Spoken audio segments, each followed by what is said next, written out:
Chapter 182. Because of the battle between the White Bone God and Zhuang Ting, the entire Maplewood City had sunk into the gap between the netherworld and the modern world. It became an ugly scar that could not be erased from the Zhuang territory, lying between Wangjiang City and Sanshan City. Outside the city, there was a life tablet. The material was precious and inscribed with array patterns. It had already become a magic artifact. It was said that the inscription on the tablet was personally written by the Zhuang Emperor. The imperial edict had sinned himself and made the White Bone Path his national enemy. The purpose of this tablet was to appease the souls of the dead and comfort the living. However, only those who could truly see the netherworld understood that this life tablet had no meaning other than fooling the people. Because it was scratching an itch outside the Maplewood City, it could not appease anyone. The current Maplewood City did not belong to the netherworld, nor did it exist in the modern world. This also meant that the souls wandering around here would never be able to transcend and never be reincarnated. They would suffer for eternity. Unless Zhuang Gaoxian personally entered the gap between the two worlds, his pitiful citizens would not have a chance of being appeased. However, the Maplewood City that had been eroded by the netherworld Qi was almost half of the White Bone God's home ground. How could the ruler of a country take such a risk? The silence in the Maplewood City was almost maddening. Ling, he remembered that there were sounds here at first. Cries, shouts, howls, cries of pain, curses, sobs. Those sounds were very sad and uncomfortable to listen to, but after all, there were still sounds. Later, as the netherworld Qi gradually spread, those sounds disappeared bit by bit. They had disappeared for a long time.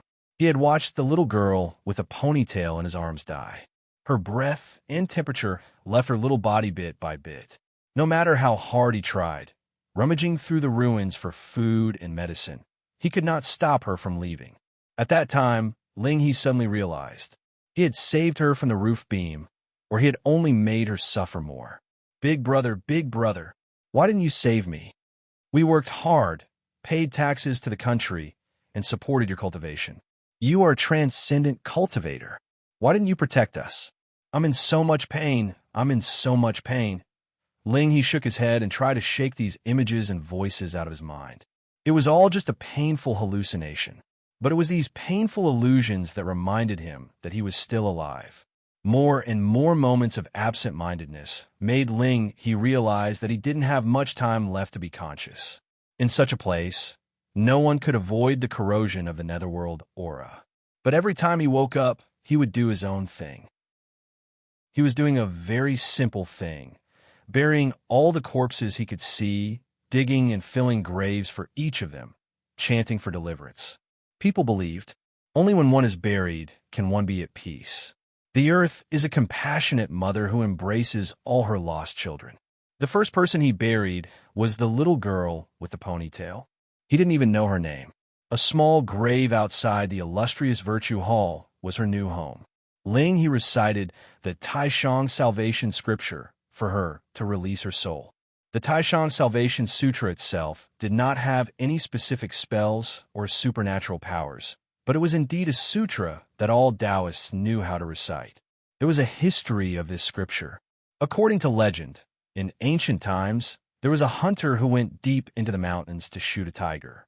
There, he met a Taoist priest under a pine tree. The Taoist priest said that he was plagued by sin and that his time was coming to an end. He asked him what his plans were. The hunter begged to extend his life. The Taoist priest made him swear to throw away his bow and never kill again. This way, after he died, the Taoist priest would release him. The hunter agreed and left. That winter, the hunter suddenly fell ill and died. But there was still a finger on his left hand that was warm. His family did not bury him immediately. 3 days later, the hunter was revived. According to him, when he died, 2 messengers in yellow led him to the underworld with official documents. One of the officials held a black book and said to him, "You have sinned deeply. You should go to hell." He was terrified. He suddenly thought of the Taoist priest and prayed in his heart. At this time, auspicious clouds appeared in the northwest sky. The Taoist priest sat in a cloud carriage and descended from the sky, hanging in front of the hall. The officials in the underworld bowed to him.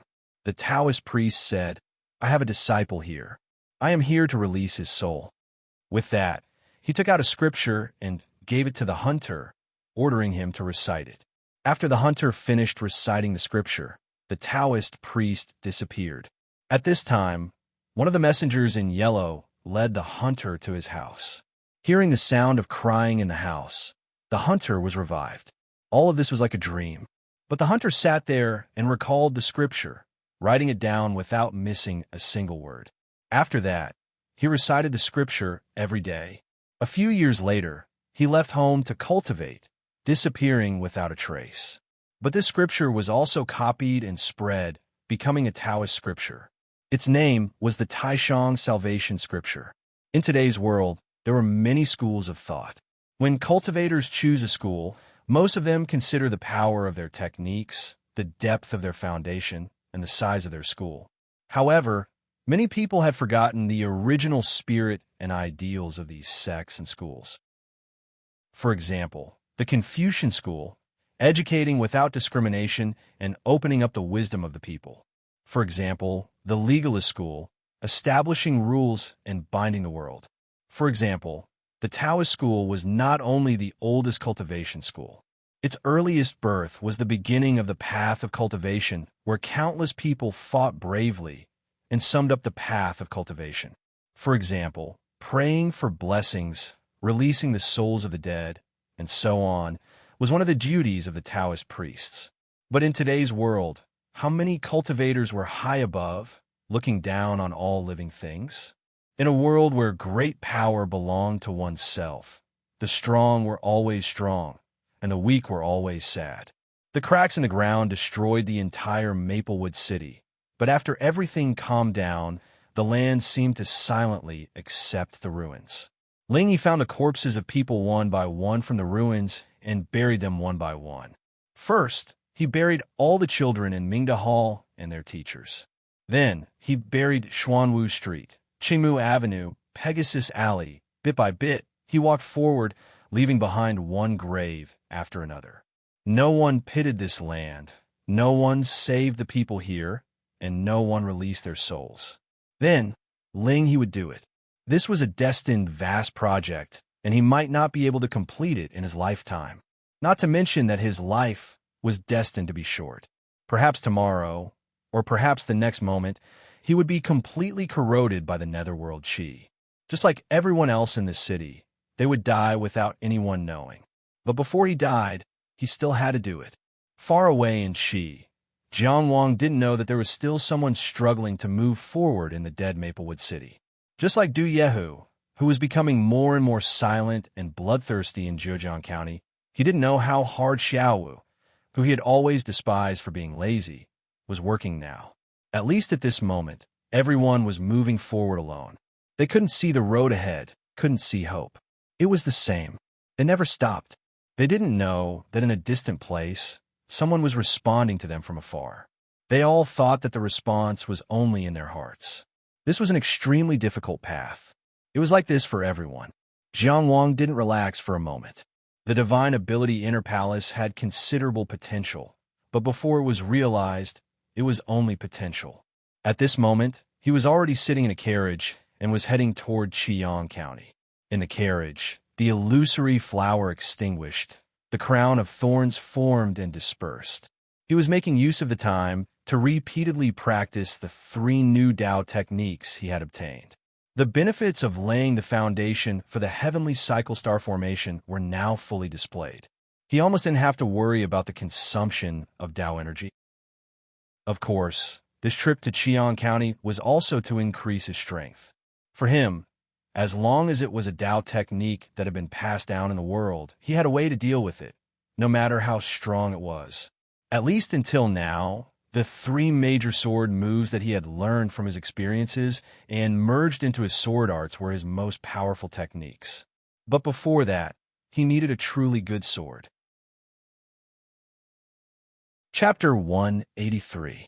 Qiyang County was located in the south of Qi. It was rich in minerals, and most of the people in the county worked with iron. Looking down from the sky, Qi territory was red. That was why it was called Qiyang. As the saying went, Chi soldiers are in Qiyang, and Qiyang soldiers are in Nanyao. Nanyao City was where the Lin family had operated for many years. It was not a county, but it was better than a county. When people mentioned Qiyang County, they could only think of Nanyao City. They could not remember which city was the county. The city lord of Nanyao City was never transferred, so his surname could only be Lin. This showed the status of the Lin family in Nanyao City and even the entire Qiyang County. The Lin family was not a family born in Qi. After their home country was destroyed, they moved to Qi. In Scarlet Sun County, he cut open a mountain to obtain copper and took root. From nothing to something, he established South Distant City. They were now famous in the world. There were 5 sacred grounds for blacksmiths in the world. The Lin family of Nanyao was in Qi territory. The carriage sped on the wide road. Jiang Wang would occasionally lift the curtain to look at the scenery outside the window. He thought of something that was very strange to him. The official roads of the state of Qi didn't have any runes carved on them. Along the way, many people in Qi territory were walking in the wilderness. He saw clearly that many of them had no cultivation. In fact, he had noticed this when he entered Linhai County. However, he was so focused on exploring the Tianfu secret realm that he neglected it. Thinking of this, he could not help but ask, why don't the roads in Qi territory need formation patterns? The people in Qi territory can go out freely. Are there no dangers in the wilderness? The person driving Jiang Wang was a Zhenggenjia coachman. He had been driving for the Zhenggenjia for generations. In an aristocratic family like the Zhenggenjia, there were many such servants. They were much more reliable than the servants hired from the market. He did not dare to neglect Cheng Gengsheng's guest. However, he was confused. What dangers are there in the wilderness? Jiang Wang pondered for a while and asked, are there no ferocious beasts in Qi territory? The coachman scratched his head. There are at most some deer and foxes around here. They can't be considered ferocious beasts, right? There might be some tigers, leopards, jackals, and wolves in the mountains over there. Jiang Wang fell silent. He also wanted to ask where the meridian unlocking pills that Qi cultivators needed came from. However, the coachman was destined not to know the answer to this question. He didn't even know what a ferocious beast was. In the Zhuang country, the first thing that almost all of the commoners had to remember before they left home was do not leave the official road. This was because the wilderness was filled with danger and ferocious beasts. Even the official roads were not absolutely safe. Those traveling merchants risked their lives to travel through the various places.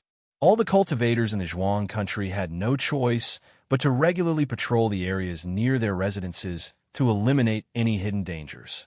On Qi, ordinary people could also go for a walk in the wild and have fun. They were all ordinary people, but they were born in different countries, and yet their lives were so different. This was the life that Jiang Wang envied. He casually summoned the cloud crane, picked some interesting ones, and wrote down his recent experiences. At the same time, he also told his sister that he had successfully explored the Tianfu mystic realm and reserved the magical power of the inner mansion. He told her to work hard. Of course, he skipped over the dangers and only talked about the magical places. Then, he talked about the delicacies in Qi to tempt An's appetite. A single letter was already packed to the brim. Jiang Wang thought about it and wrote a letter to Yi Qingyu, thanking her repeatedly for taking care of Jiang, and he briefly talked about his cultivation progress and some problems in the application of Taoist techniques.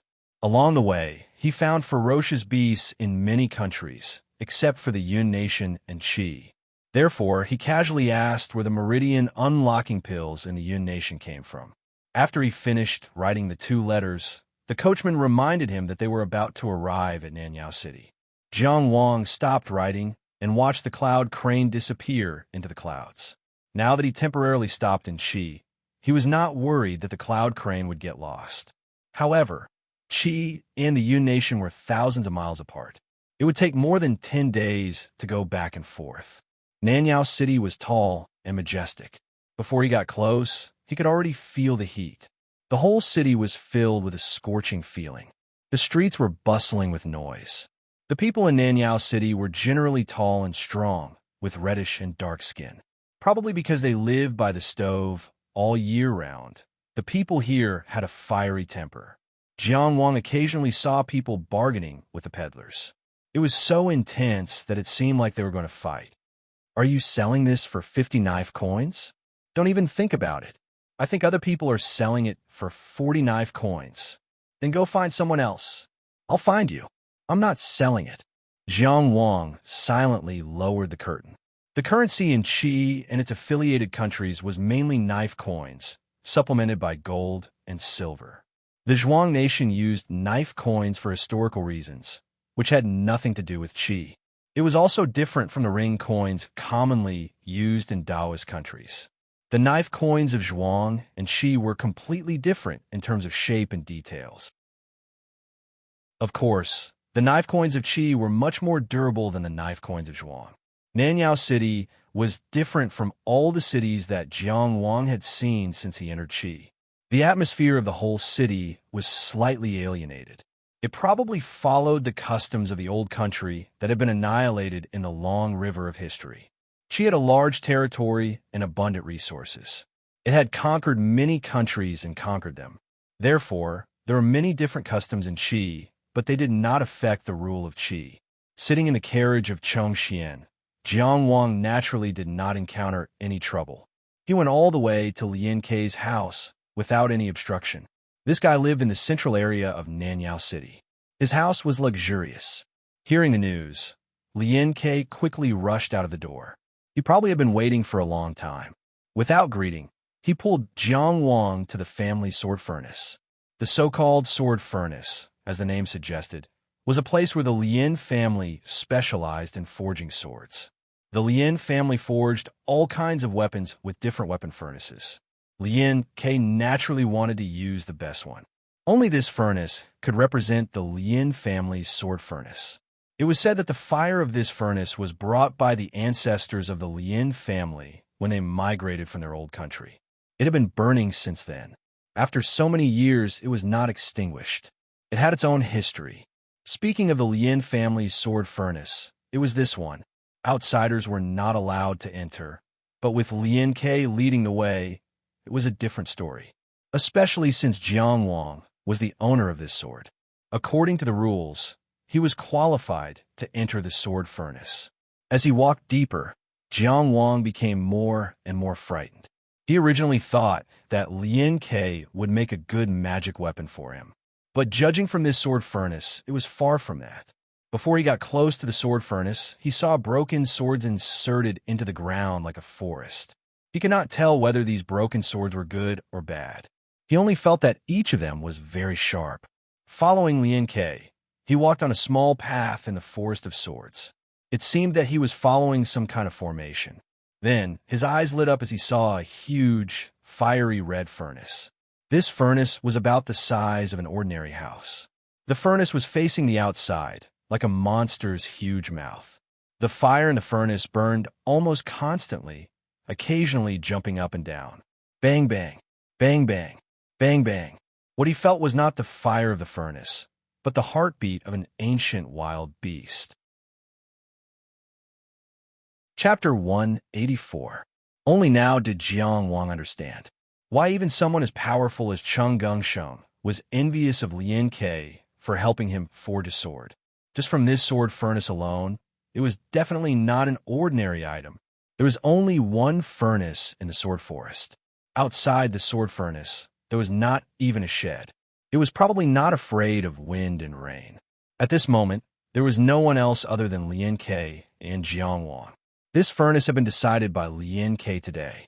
Lian Kei performed a complicated ancient ceremony in front of the sword furnace. He knelt and prostrated himself, muttering words in a very pious manner. It was probably the inherent etiquette of the Lian family before forging a sword. They did not force others. However, Jiang Wang also bowed 3 times seriously. The fire in this furnace had not been extinguished even when his country was destroyed and he left his home. This heavy feeling of crossing the river of time was worthy of his respect. After the ceremony, Lian Kei stood up and asked, "Have you thought about what kind of sword you want?" Jiang Wang was stumped by the question. Shouldn't this be something a weapon forger should consider? Lien Ke saw his expression and knew that he had not thought about it. He shook his head and said, "This is your sword. It will grow into your heart, your mind, and your hand. You must first understand your hand, your mind, and your heart. Meditate here for a while and empty your mind." Lien Ke walked to the back of the sword furnace and said, "I will sort out the materials again. My hand, my mind, my heart." Jiang Wang had been asking his heart all the way here. He was very clear about what he wanted. He had been moving forward resolutely. However, he had not thought about what kind of sword he wanted. It seemed that the stronger, the better. Was it sharp? Was it sturdy? Was it engraved with extraordinary Dao techniques? Was it endlessly powerful? He respected Lien Ke's authority as a weapon forger. He did not care if the ground was clean. He immediately sat cross-legged and began to meditate, emptying his mind and body. Lien Ke was rubbing the ores by the sword furnace. When he turned around and saw Jiang Wang meditating, he could not help but nod. No matter what reason to him in the Tianfu secret realm handed over his life tablet, at least now it seemed that he had not misjudged him in the Tianfu secret realm. This person's talent and temperament were top-notch. After Jiang Wang entered a meditative state, he lost all sense of time and emptied his mind. It was a mysterious feeling. It was as if a heavy burden had been lifted from his shoulders, and his mind was clear. But that didn't mean that he had let his guard down. The sound of chatter and laughter suddenly entered his ears. A group of people walked out of the sword formation and arrived in front of the sword furnace. Jiang Wang opened his eyes and saw the young man in the lead greeting Lien Quebec. He said in a neutral tone, "Yo, brother Lien Ke, why are you here?" Lien Ke did not seem like a good-tempered person, but for some reason, he was not angry at this person. He only said, "In the next few days, the sword furnace will be sealed until I finish forging the sword.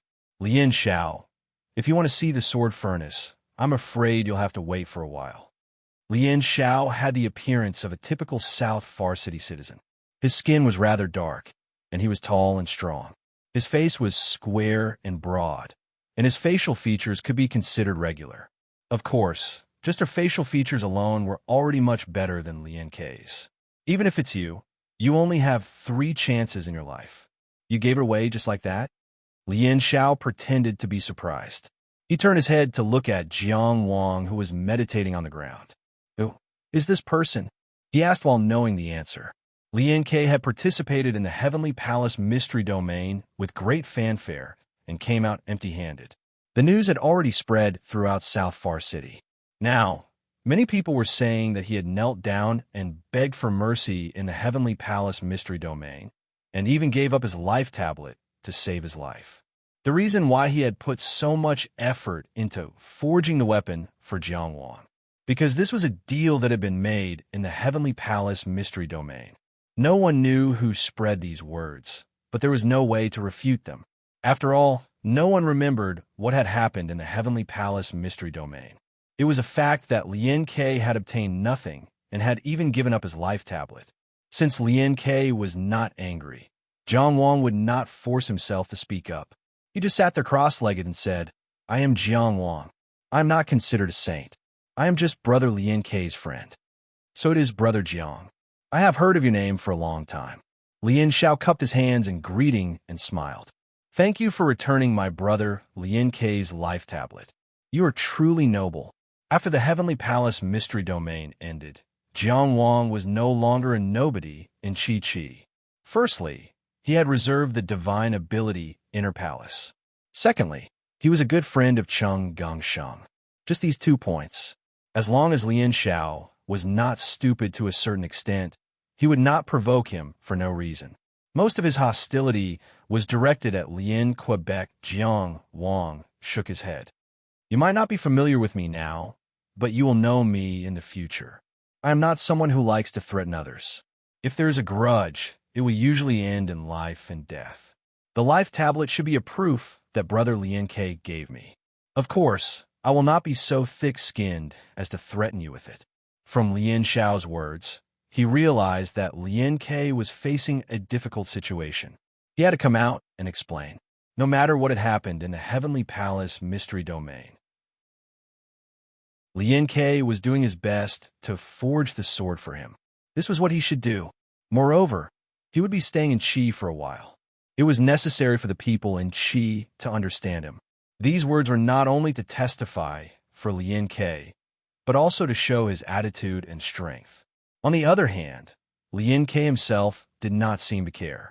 He only ordered him to leave. "All right, Lien Xiao, you can still stay here before the sword forging begins. I will start forging the sword now. According to the rules, you have to leave." Mockery was useless. Provocation was not a response. Since he had brought up the family rules, Lien Xiao had no reason to stay. He could only leave angrily with his people. Jiang Wang watched him walk back to the sword formation thoughtfully. "You seem to be very confused. Why is my temper so good?" Lien Ke asked as he walked over. Jiang Wang smiled embarrassedly. "I am just a little curious. Lien Xiao is not a bad person." Lien Ke walked over and formed a seal to seal the sword formation. Then he said casually, "He is just a pitiful person." Jiang Wang looked at him questioningly. "There are only 10 people in each generation in the Lien family who can control their life tablets. I am one of them." "He is not." Lien Ke only said this sentence and did not explain further. When Jiang Wang had heard about the life tablets outside the Heavenly Palace mystic realm, he had felt puzzled. No matter where one was, it was a sad thing to have one's life and death controlled by others. The Lien family was famous. Why would they establish such a system? But Lien Ke did not intend to say more, so he did not ask further. "Come over and sit on the mat on the left side of the sword furnace." Lien Ke directed and handed over a crimson-red round stone the size of a baby's fist. "Cover it with both hands and input Tao energy." Jiang Wang naturally did as he was told. Lien Ke explained, "This is the firestone corresponding to the sword furnace. The sword furnace itself has enough firepower. You have to input Tao energy, so that during the sword forging process, your sword will be more familiar with you and will be more suitable for your heart. When you input Tao energy, it is best to empty your mind and meditate. This way, the Tao energy input will be purer and more representative of your heart. When your Tao energy is exhausted, you can stop. There's no need to force it. It will not affect my sword forging." He added, "Of course, it will be better if you can persevere for a longer period of time." Lien Ke did not bring over a pile of Tao energy stones for Jiang Wang to replenish at any time, because under normal circumstances, Tao energy stones could not be extracted immediately. There had to be a breathing adjustment process. This process would interrupt the infusion of Tao energy. There were specializations. On the matter of sword forging, Jiang Wang trusted Lien Ke unconditionally and did not give any suggestions or ideas. He was not arrogant enough to use his shallow knowledge to challenge the thousands of years of weapon forging history of the Lien family. He would do whatever Lien Ke said. He sat cross-legged on the mat on the left side of the sword furnace and closed his eyes, and his Tao energy continuously flowed towards the crimson-red round stone in his hand. Pung pung, pung pung, pung pung. For a moment, it seemed like the entire world was silent. Only the sound of the fire jumping could be heard. It was hard to say which side was attached to which side. In short, it slowly overlapped with his own heartbeat. Chapter 185. Lien Ke paid close attention to the fire in the sword furnace. He methodically put in all sorts of precious materials. If a discerning person saw this, they would understand the price Lien Ke had paid. Among them, there was no lack of priceless materials like flowing goldstone and drinking light mud. In terms of value, they were completely worthy of Jiang Wang's life jade. The people of the Lien family were born with life jade, so they especially cherished their freedom. Lien Ke said that even if he died, he would not hand over his life jade. This was not a lie. If not for the fact that there was no other way in the Tianfu mystic domain, he would not have used it as proof, because only the life jade could show that he did not owe anyone anything. Therefore, the moment he found out that the life jade was on Jiang Wang, he roughly understood the choice he had made in the Tianfu mystic domain. Jiang Wang did not let him choose wrongly, and he would not let Jiang Wang choose wrongly. The Lin family's direct bloodline only had 3 chances to forge an ancient furnace in their lifetime. Normally, they would only use it to break through the blacksmith bottleneck, and he was willing to use this precious opportunity to forge a sword for Jiang Wang. Lin Kei's strength was not bad. If not for those people's schemes in the Tianfu mystic domain, he might not have been eliminated, and he was especially talented in the path of blacksmithing. Otherwise, he would not have become one of the only 10 disciples of the Lin family to hold his own life jade. The materials gradually melted in the sword furnace, and he put in different seals. Every step was as precise as a Mahist mechanism. And from the beginning to the end, Jiang Wang just sat by the side and poured in his Tao energy. In the blink of an eye, 3 days and 3 nights passed. Lin Kei was really surprised by the density of Jiang Wang's Tao energy. 3 days and 3 nights had passed, but Jiang Wang did not have any intention of exhausting his Tao energy. What he did not know was, now, Jiang Wang had 9-star river vortexes and the star twining spirit snake. Even if he did not break through his meridians, he could automatically produce 84 Tao energy stones every day, which was more than 99%. If Jiang Wang was a Tao energy stone mine, he could produce 100 Tao energy stones almost every day. Needless to say, he had been cultivating diligently and had never stopped his morning and evening classes. If it weren't for the fact that the practice of Taoist magic arts and the cleansing of the heaven and earth gate also consumed a lot of Taoist energy, the Tongtian Palace would have been full of resources long ago. Lin Kei still woke up Jiang Wang from his meditation. The smelting stage is over. You can relax and rest now. I'll call you when I need you. Jiang Wang immediately stopped. Actually, 3 days and 3 nights of Tao energy infusion did not make him tired. Because he had been in a meditative state, his mental state was extremely good. Since Lin Kei was focused on forging the sword, he would not be so bored. He stopped 3 days of breaking through Meridian's cultivation to make up for his homework. After that was the 4 Spirits Body Refinement Art. Over time, the Azure Dragon chapter and Vermilion Bird chapter had already reached perfection. As for the Xuanwu chapter, it was originally slow to progress. However, after Yugua saw the giant tortoise, its majestic aura and the powerful charm of the Baxia bloodline gave Jiang Wang a lot of inspiration, allowing him to progress in the Xuanwu chapter almost overnight. He was now focusing on the White Tiger chapter. He was only 1 step away from the 4 Spirits Body Refinement Art. After completing the cultivation of the 4 Spirits Body Refinement Art, he began to practice the 3 Tao techniques that Cheng Gongsheng had found. Not to mention that Tai Hu had already engraved the Heavenly Palace. He still needed to familiarize himself with the Sea of Flowers and the Bramble Crown before he could command them. Just like that, 3 days passed. Lin Kei was infatuated with refining and adjusting the mineral fluid. Only now did he relax a little. He glanced at Jiang Wang and could not help but ask in surprise, "Have you always been so hard-working in your cultivation? Don't you need to rest and relax?" "I'm used to it." Lin Kei nodded. "It's not without reason that you were able to become the winner of the Heavenly Palace Mystery Territory." After thinking for a while, he said, "Your sword is about to take shape. Do you have any ideas?" Jiang Wang looked at him and said seriously, "You've worked hard." These are not empty words.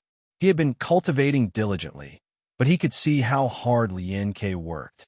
It was not an exaggeration to say that at this time, in his eyes, Lin Kei's ugly face that was especially clear in the light of the furnace fire seemed much cuter. Lin Kei looked at the situation in the sword furnace and said, "I'm asking about your thoughts on the sword, not towards me." Jiang Wang smiled. "You are from a family of forging, a genius in forging. I don't have any ideas." "I believe you." Lin Kei shrugged and did not speak again. After about half an incense stick's time, his hands moved and he sent in a series of seals. Finally, his right hand pulled outwards.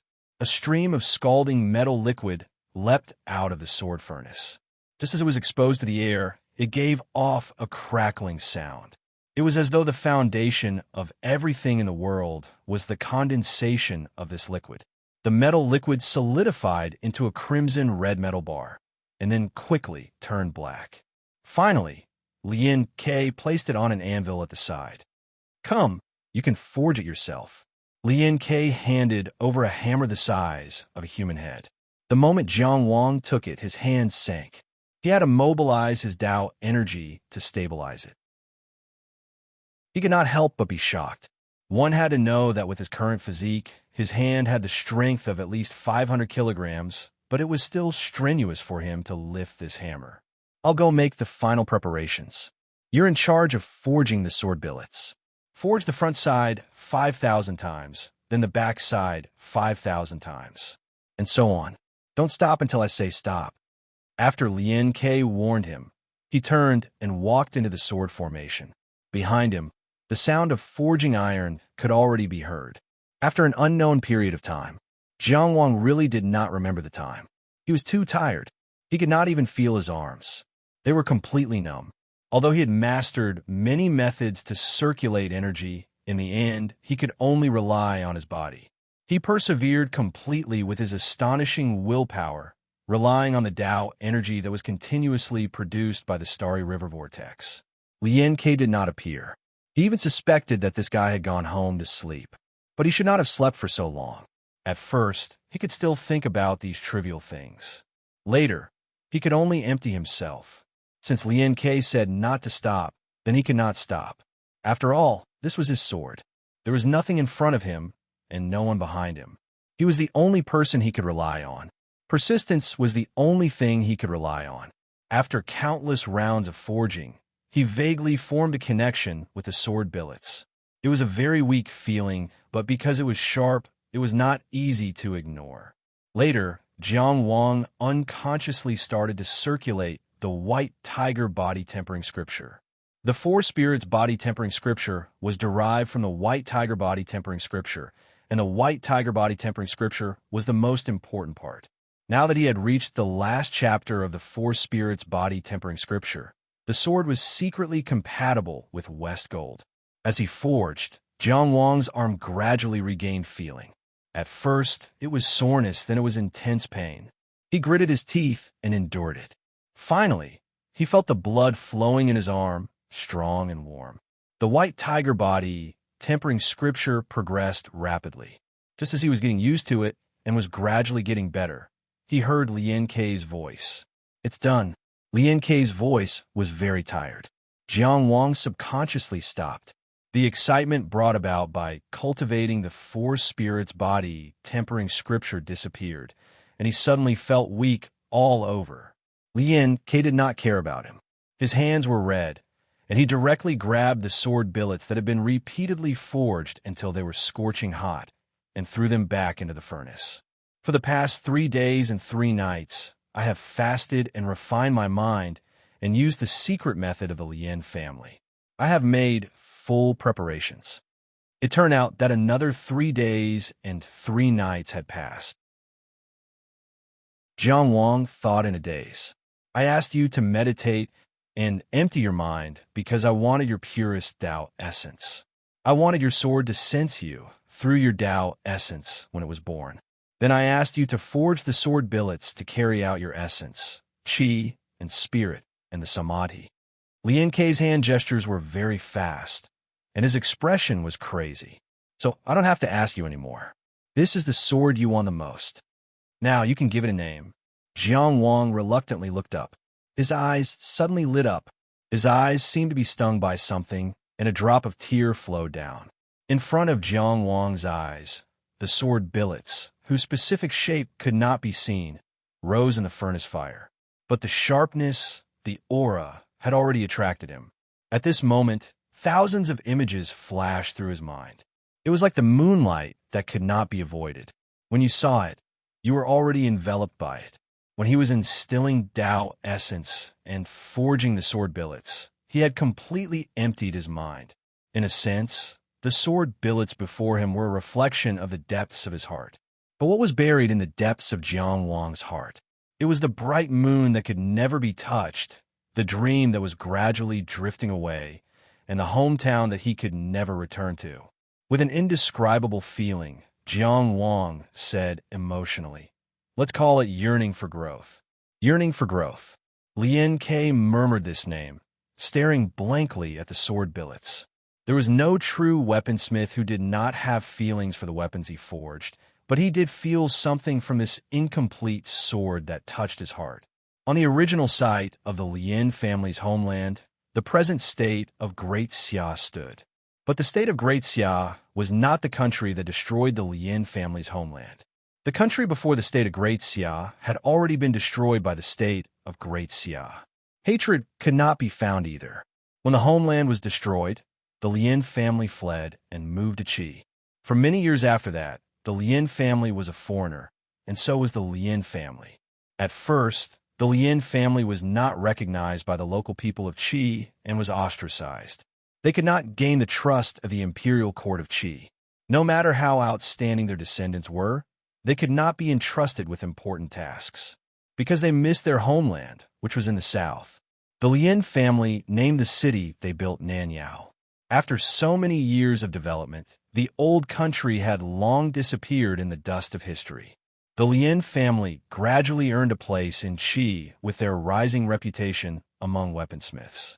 But the discrimination never disappeared, and the estrangement always existed. Outside the full moon lake, Cheng Sheng told Jiang Wang not to be afraid of the Lien family. Although it was to support his friend, it also reflected this phenomenon to some extent. In the hearts of many Lien family members, they also had a homeland that they could never return to. They would always be foreigners. Lien Ke slowly stopped. He put a ball of light wrapped around the sword into Jiang Wang's hand. It was like handing over a beam of moonlight. The light dissipated. But see, the sword stem was slightly flat, and the sword guard was like a full moon. The lines of the sword hoop were entangled like yearning. The sword spine was straight, and the sword guard was sharp and thin. The sword was shining with cold light. The sword edge was hidden.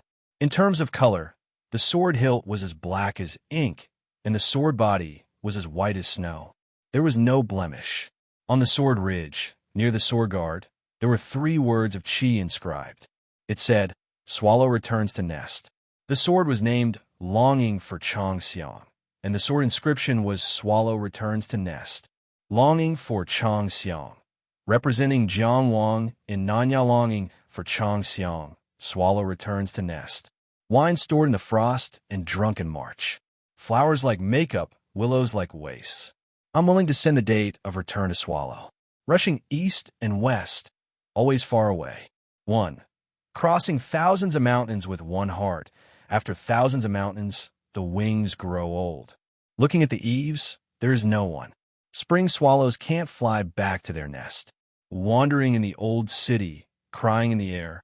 The 4 o'clock is over, and the cold and heat have disappeared. 2. I want to ask where the villagers are. The lost people are in Nanyao. Longing is always like a knife. Note sad face 1. Zhuang State is in the west of Qi. 2. The 4 o'clock is over, because Maplewood City is stopped at that time forever, and there is no more spring, summer, autumn, and winter. Swallows don't come and go anymore. I always feel that there should be a poem to go with this sword. So I wrote it in the shoes of Jiang Wang. Jiang Wang himself is not a person who plays with words and ink. This poem does not mean that he will have talent in this area. It's purely my feelings for him.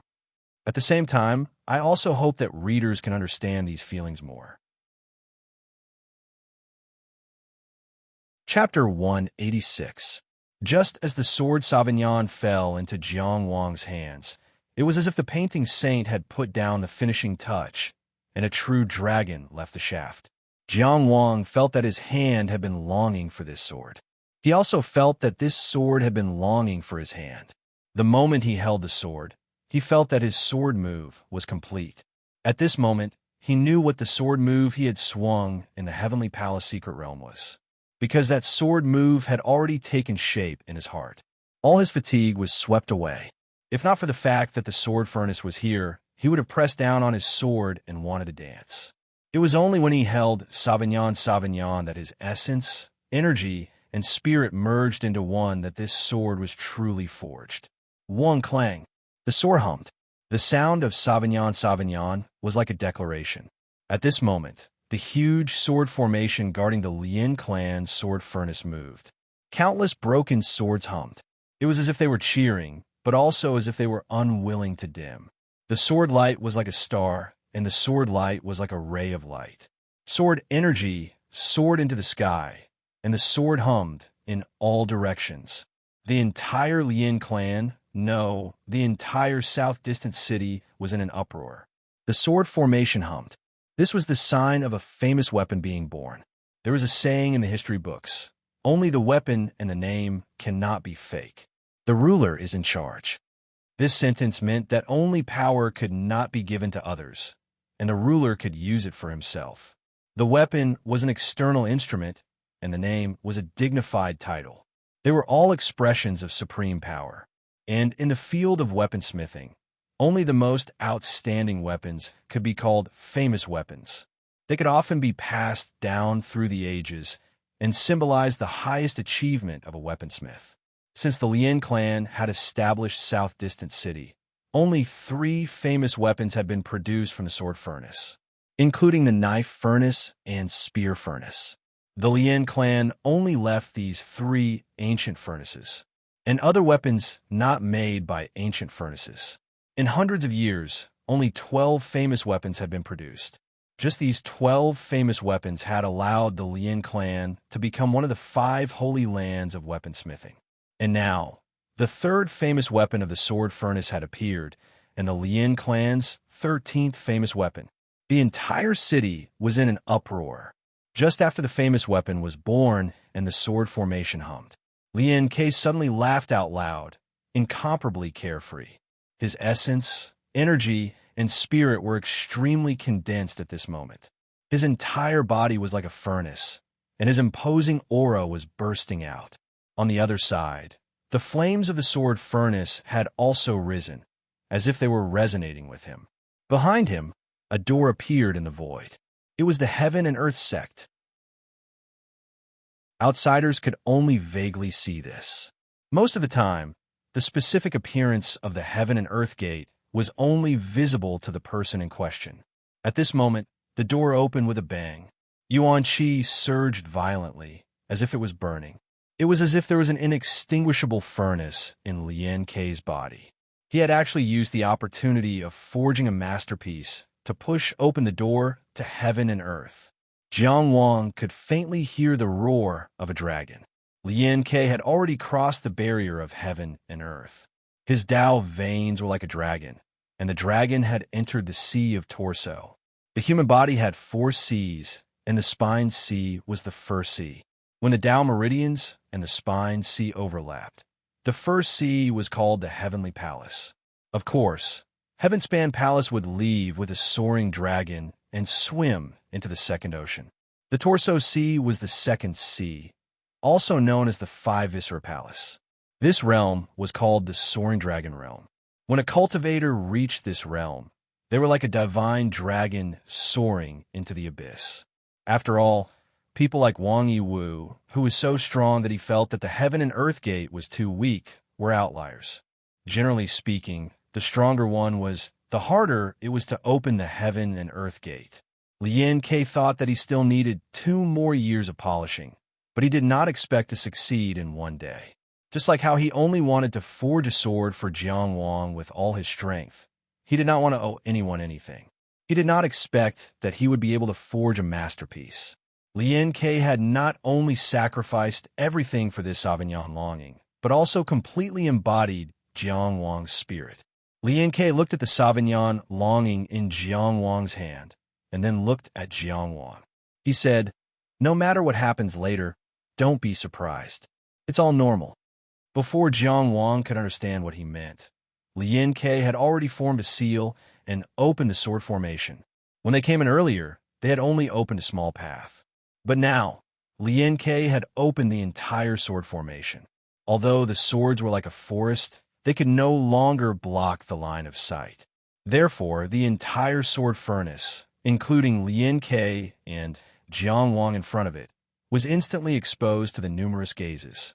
Lin K, young master Lin K, Brother Lien K. Over here. K-er, it's K-er.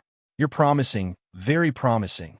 Nanyao City was a city of weaponsmiths. The birth of a masterpiece was the biggest event in the entire city. Except for those who could not leave, almost everyone gathered near the Lien family. Even if they could not see the masterpiece, they still wanted to share this good fortune. And those who were qualified to surround the sword furnace were naturally the Lien family members. As far as the eye could see, there were heads everywhere. All they heard were praises. It was as if the mockery and ridicule that Lien K had received in the family was just a broken dream. Lien K, with the momentum of the soaring dragon in his Dao vein and the might of the famous sword, cupped his hands in salute. He was straightforward and not good with words, but he could not help but feel happy that he could hold his head high. After this period of interaction, Jiang Wang had a better understanding of Lien Quebec. This guy's position in the Lien family was similar to Chung Gongsheng's position in the Main family. They were both direct descendants of the Main family, but they were not the first in line to succeed. Compared to Chung Gongsheng, Lien K did not have much ambition. He was only obsessed with weaponsmithing and was not interested in other things, so his life was more relaxed. But there were some things that others would not be at ease with him just because he did not want to fight for it. For example, he went to the Heavenly Palace mystic realm purely to seek a breakthrough. But after he failed, he immediately fell into a predicament of public opinion. But now that he had forged the longing sword, his position was basically consolidated. If he really wanted to take the position of the patriarch, his chances would increase greatly. With his character, it was hard to predict whether it would be a blessing or a curse. The crowd made way at this moment, and a tall old man with a red face walked out of the crowd, followed by a group of people. Lien K bowed and said, "Patriarch." As Lien K's friend, Jiang Wang also bowed politely. Good. Little K is promising. The current patriarch of the Lien family, Lien Zhuping, praised loudly, then turned to Jiang Wang. Of course, most of his attention was on the longing sword in Jiang Wang's hand. "This is your friend, Jiang Wang, right?" Without waiting for Jiang Wang to reply, he praised again. "Good. Remarkable power in the future, young hero. It's not a disgrace to this sword." Jiang Wang could only say modestly, "You're too kind. Come, give it to me." Lien Zhuping stretched out his hand. His hand was thick and looked very powerful. Looking at the old man's expression, which looked like he was about to eat the longing sword, Jiang Wang could not help but tighten his grip on the sword. "Don't worry, I'm not stealing your sword." Lien K bumped him from the side and reminded him softly. "After the sword is forged, it still needs to be wrapped with a stalk, tied with a tassel, and matched with a sheath. Then, it needs to be worshipped to the ancestors and announced to the heavens. After this, the weaponsmithing ceremony will be complete. At that time, this sword will return to your hands." Is it so troublesome? Jiang Wang's face was full of reluctance. In his opinion, he would just take the sword and leave. He would wrap the stalk, tie the tassel, and match the sheath himself. There was no need to waste time here. The old men of the Lien family all looked at the longing sword with strange expressions. "Just hand it over when I tell you to. Why are you talking so much nonsense? Do you think such a conspicuous sword can run away?" This brat had the virtue of a miser. If it weren't for the fact that there were so many people around, Lien K really wanted to kick him. An ordinary sword naturally did not need to be so troublesome. However, this was a famous weapon, a weapon that was destined to be spread throughout the world. How could they not make a big fuss about it? Of course, Lien K also wanted to let him see what the soaring dragon realm was. Otherwise, he might not have such an opportunity in the future. When Jiang Wang opened the heaven and earth door, he would be able to open the inner palace very quickly by relying on the divine power he had long sensed. Lien K had already spoken. Although Jiang Wang was reluctant, he still handed over the longing sword that he did not have time to warm. Although Lien Zhuping looked very old, he was very agile. After taking the longing sword, he turned around and disappeared. "No, Sai." Jiang Wang was a little anxious. It's okay. He went to the ancestral hall. Lien K patted his shoulder comfortingly. You have to work hard in the future. The future of the longing sword depends on your future. After so many days of getting along, the two of them forged the sword together and were already quite close. Lien Kei's voice was full of anticipation. I wonder if it will be on the list of famous weapons in the future and where it will be ranked. Chapter 187. The famous weapons list was a ranking of the world's famous weapons, and only the top 100 were listed. In fact, until now, the famous weapons list did not have a very accurate and convincing ranking. However, because of its influence to a certain extent, it had to have such an existence. Of course, the right to speak was in the hands of the strong countries like Jing, Qin, Chu, and Xi, but the specific ranking was different for each country. The ranking of the famous weapons was not only determined by the weapon itself, but also by the owner. Most of the time, the strong people in the world were there as deterrents, and it was impossible for them to fight to the death. Before they really fought, it was difficult for them to determine who would win and who would lose. When countries ranked the famous weapons list, they would definitely be biased towards the strong people in their country. The only difference was the degree. For example, in Xi's famous weapons list, the first was Jiang Mengxiong's Annihilation Army. It was a pair of brass knuckles. One was Annihilation Army, and the other was Annihilation Army. Annihilation Army referred to the destruction of the army and the death of the general. It was said that Jiang Mengxiong used this name to remind himself. It also meant to bring this disaster to the enemy. Most of the Qin and Jing countries were like this. The first ranked weapon was definitely the strong people in their country. The worst was Chu's famous weapons list, where Chu took up 9 of the top 10 spots. It had no credibility at all. However, it was very popular in their country. Currently, it was widely believed that the famous weapons list of the Jing country was the most fair. However, it was also not recognized by many people. The famous weapons list that Lien Kei mentioned was, of course, the Qi version. The ranking of Qi's famous weapons in the country was quite reliable. The Sauvignon Blanc had just been made, and it was indeed a famous weapon. However, it was only qualified to be on the list. If one wanted to be on the list, it would depend on its owner. For a blacksmith, the final position of the weapon he forged was also where his glory lay. The Sauvignon Blanc was brought to the ancestral hall by the Lien family's leader, Lien Zhuping. 3 days later, the ancestral worship ceremony would be held. During the ceremony, the Lien family would complete the Sauvignon Blanc, tie the tassel, and make the scabbard. During this time, Jiang Wang could only wait at Lien Kei's house. Although the two of them did not remember what happened in the Heaven's Secret Land, they had become true friends because of their similar personalities and the fact that they forged the Sauvignon Blanc. Jiang Wang also learned from Lien Kei why Madame Lien had made such a big fuss about Chang Xiangxi. That was because in the past 50 years, the Lien family had never produced another famous weapon. Among the 5 great weapon-forging holy lands in the world, the Lien family was ranked last. In fact, it was on the verge of falling out of the holy land of weaponsmiths.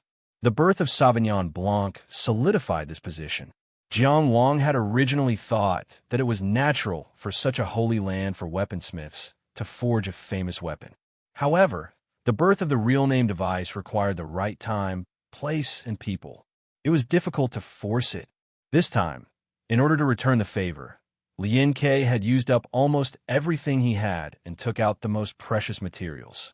He was one of the only 10 elite disciples of the Lien family who could control his own life tablet. After many years of accumulation, he had fused them together. During the casting process, they used the ancient furnace that the Lien clan could only use 3 times in their lifetime. The sword furnace that hadn't been extinguished after so many years was the guarantee of quality. During the casting process, the spirit of the sword master and the weapon forge master were the same from the beginning to the end, and they were all infused into the sword. All of these factors eventually led to the creation of longing for everlasting yearning. It was almost impossible to replicate. The Lien family's ancestral worship ceremony this time was extremely popular. People from all over the Qi territory came to participate. Even Zhongshuan Sheng had eagerly sent people to deliver congratulatory gifts. Sauvignon Blanc was Jiang Wang's subordinate. Jiang Wang was now on his side. The greater the reputation of Sauvignon Blanc, the greater Jiang Wang's reputation, and the more awe-inspiring Cheng Gung Sheng would be. Many times, fame and fortune were tied together. In the fierce competition between him and Yung Genzuan, there might be people who originally wanted to side with Yung Genzuan, but because of this awe-inspiring reputation, they might side with Cheng Gung Sheng. When two big trees competed for living space, people often couldn't see the intertwined roots underground. They could only see the luxuriant leaves on the surface. Jiang Wang tried to understand these things. Cultivating one's heart in the mortal world was also a kind of cultivation. Fengxian County was northwest of the Qi territory. Zhang Family Town was a small town in Fengxian County. There was a family with the surname Zhang in the town. They lived a respectable life, but that was only in this small town. Hundreds of years ago, the Zhang family was naturally a big family. Not to mention a small town like Zhang family. Even in Fengxian County, the Zhang family had the final say. Even in the entire Qi territory, they were powerful. But time passed, and the situation changed. The younger generation of the Zhang family withered and slowly declined. The property was scattered again and again, and the power was cut again and again. In the end, they could only return to their ancestral land, to this small town where the Zhang family had lived for generations. The Fengxian Zhang family of Qi territory was only left with this small direct bloodline. As for the neighbors in the town, their bloodline could be traced back to countless generations. It was close to none. In this generation of the Fengxian Zhang family, there was Zhang Yong. This child was originally the sole heir of 3 generations. Although his family situation was not good, they still doted on him very much. They were afraid that he would melt in their mouths or fall out of their hands. However, this child wasn't spoiled. Instead, he knew pity and gratitude. It was just that the elders protected him too much, so he was introverted and shy. The Zhang family had a spot to enter the heaven's secret realm. It was passed down from their ancestors. Now it was close to none. It wasn't that no one in the Zhang family dared to fight for such a precious spot. But after several generations of the most outstanding children went to the heaven's secret realm, they didn't come back alive. This was also one of the reasons why the Zhang family had declined. The heaven's secret realm was so dangerous. Now that the Zhang family only had one son, they naturally didn't dare to try. But what no one expected was that Zhang Yong, who was usually reserved and shy, had his own ideas. He actually left a letter and secretly ran to heaven's secret city. The old lady of the Zhang family cried until she was blind. Father Zhang sighed all day long, and Mother Zhang washed her face with tears. But it couldn't change the fact that the Zhang family's bloodline might be cut off. But what was even more unexpected was that Zhang Yong actually miraculously became the winner of the heaven's secret realm. He successfully reserved a spot in the Divine Ability Inner Mansion. As soon as the news of the heaven's secret realm came out, it spread here. Not only did the officials of the town come to congratulate him, but even the city lord sent people to send congratulatory gifts. There was even a letter from the county government praising him. The Zhang family was immediately crowded. The Zhang family members were so happy that they cried. Father Zhang even ambitiously proposed a plan to restore the family's reputation. The entire Zhang family town and even the entire city were waiting for Zhang Yong's return. They were waiting for him to return to his hometown in glory. However, just 2 days before Zhang Yong returned, something terrifying happened. The entire Zhang clan was wiped out in one night. The family, including the servants, had a total of 23 people. None of them were spared. Even a chicken and a dog didn't survive. The city sent people to investigate, but they didn't find anything. They didn't know the reason, the process, or the murderer. The only thing they knew was the Phoenix Spirit Zhang family, which had hundreds of years of history, only had Zhang Yong left. The youth who had amazed everyone and returned to his hometown in glory was still on the road, but he already had no hometown to return to. Chapter 188. The Lien family's ancestral worship ceremony began amidst the clamor. It was a grand occasion that had not been seen in South Distant City for many years. The ceremony was called ancestral worship, but it was actually to announce the Lien family's unshakable status as the holy land of weaponsmiths. It was to announce to the world that the Lien family still had the ability to forge masterpieces. As the weaponsmith of Sauvignon Longing, Lien K was the main character today. He knelt on the high platform from beginning to end like a clay puppet, allowing others to dress him up. As a guest, Jiang Wang watched the whole process comfortably. He sat on a high chair and silently admired the expression on Lien K's ugly face. It only took a morning for Lien K to go from being happy to being numb and tired. After an entire morning of tedious ceremonies, the first stage of the ceremony was finally completed. Only then was Lien K allowed to move. As the weaponsmith of Sauvignon Longing, he tied the tassels with his own hands. After everything was done, a member of the Lien family presented the scabbard that was specially made for Sauvignon Longing. Lien K returned the sword to the scabbard.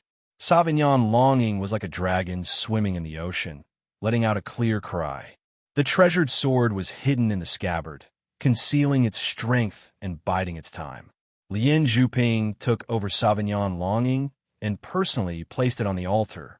After praying to the heavens and earth, it was officially the ancestral worship ceremony. Not only was it busy, but it also took a full 4 hours to complete the ceremony. Lien K rubbed his legs and got up to invite Sauvignon Longing to Jiang Wang to complete the last stage. At this moment, an announcement came from afar. The 14th prince has arrived. The crowd quickly opened up a path and bowed. Lien K frowned and quickened his steps. However, an elder calmly stopped in front of the altar and scolded. "The prince has arrived. Why aren't you welcoming him? Where's your decency?"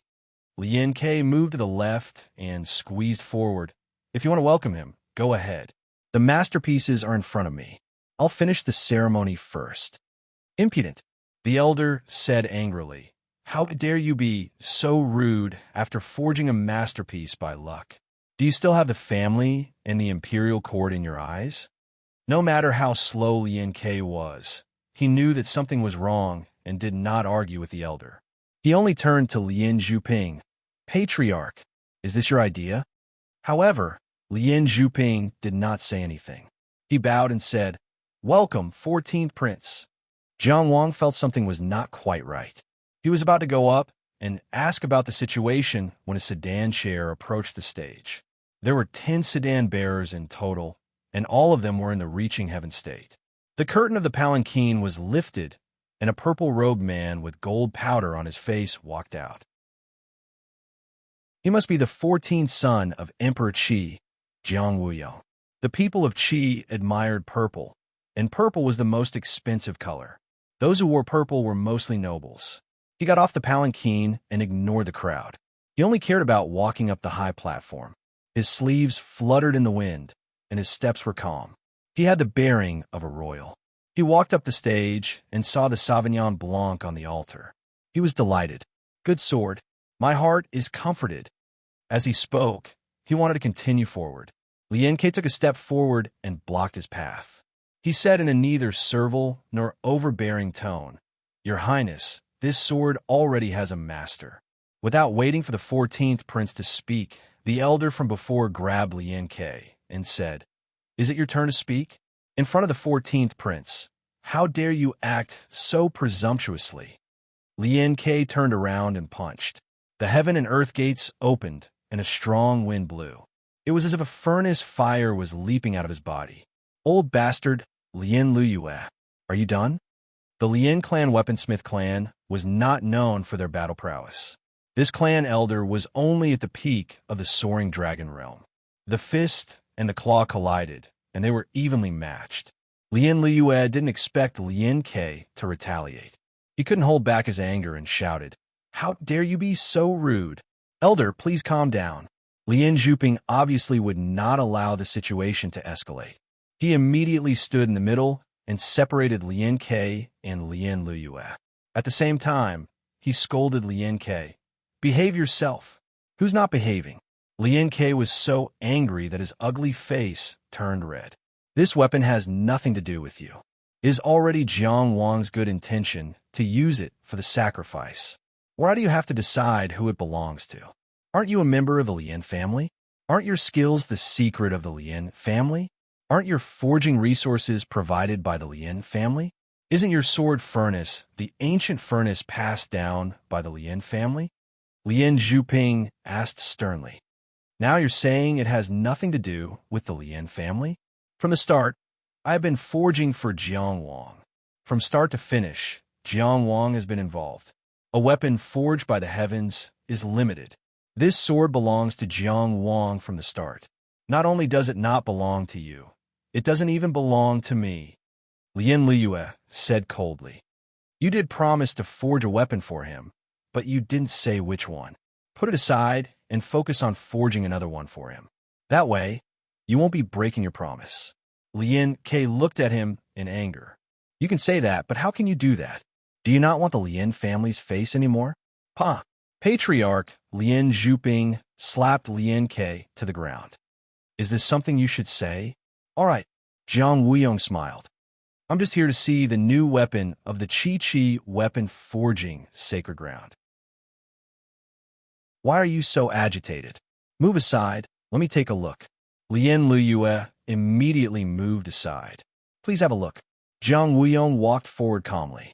At this time, a voice came from behind him. You better stop. The voice wasn't loud, but it was extremely hard. And who are you? Jiang Wuyong turned around and looked at Jiang Wang with a playful expression. Not long after the Heavenly Palace secret realm ended, he came for the Sauvignon longing. There was no way he didn't know about Jiang Wang. His question was purely to express his contempt. Even the divine ability inner palace wasn't a big shot to the Qi imperial family, let alone a seed of the divine ability inner palace. You don't need to know who I am. You only need to know. Jiang Wang stood up and pointed at the Sauvignon longing. That's my sword. On the shelf, the Sauvignon longing suddenly hummed. Jiang Wuyong wasn't angry. Instead, he was happy. He couldn't help but praise, good sword. It's mine, Jiang Wang added. What's yours? You're stepping on Qi soil. Your body is in Qi. Everything in Qi has the surname Jiang. Jiang Wuyong said calmly. It's the surname Jiang of the Qi imperial family. It's not like you, a bastard who came out of nowhere. Do you deserve the surname Jiang? Everything in Qi has the surname Jiang. Unfortunately, it's not your Jiang.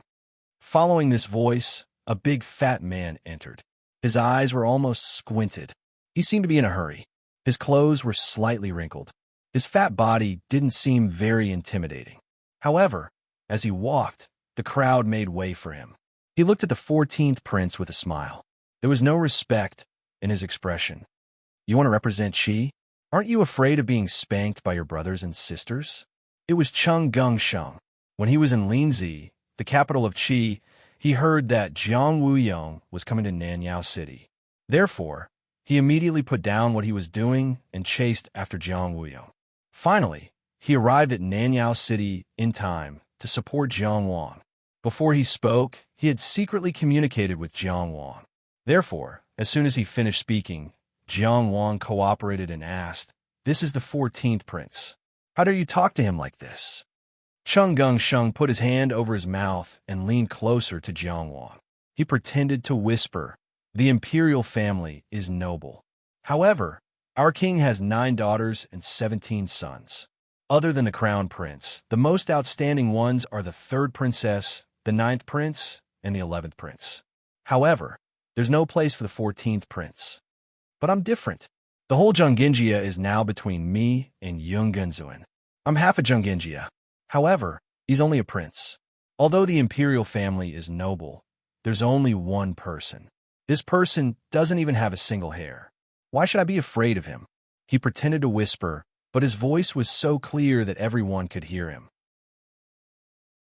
Jiang Wuyong's face, which was covered with gold powder, was also livid with anger.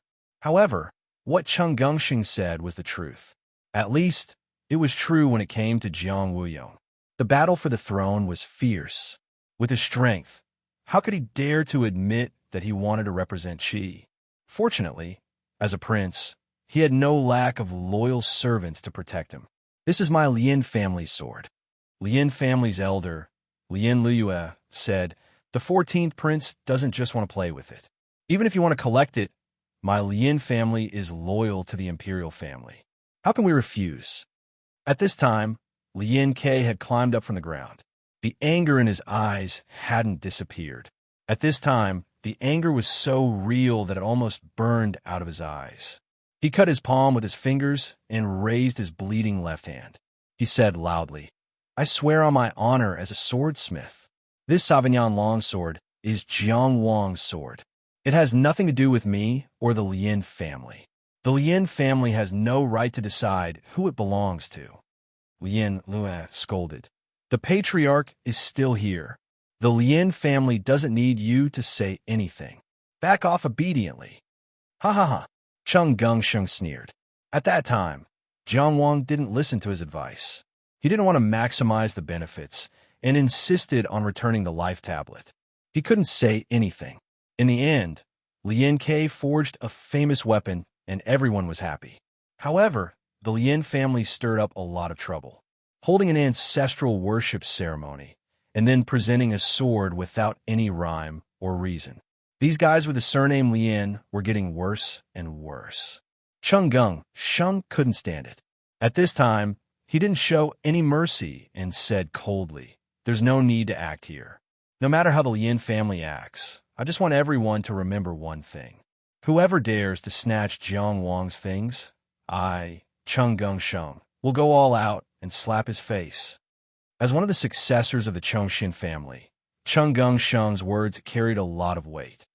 "I didn't act with them," Lin Ke suddenly shouted with an indescribable grief and indignation. He stood on the high platform and looked around. He saw the confusion of the Lin family members and the anger of the Lin family elders. What he saw was the ridicule of the outsiders and the disdain of people like Zhong Xiansheng. Yes, how could he not know? Everyone would think so. As the only blacksmith in the Lin family to forge famous weapons in the past 50 years, he was also the one who forged the Sauvignon longsword.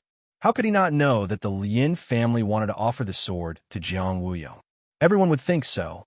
Just like in the beginning, everyone thought that he had survived the Heaven's secret realm by wagging his tail and begging for mercy. No one would listen to his explanation. No one would believe him. All the despicableness, treachery, and shamelessness that should be attributed to the Lin family were also attributed to him. At this moment, no one knew what he was thinking. They could only see, widen their eyes, and see. Lin Ke looked around with grief and indignation. In the end, he only looked at Jiang Wang and said, Brother Jiang, I can't be humiliated like this. I don't have the face to see you humiliated." He actually hit his own head with a backhand palm.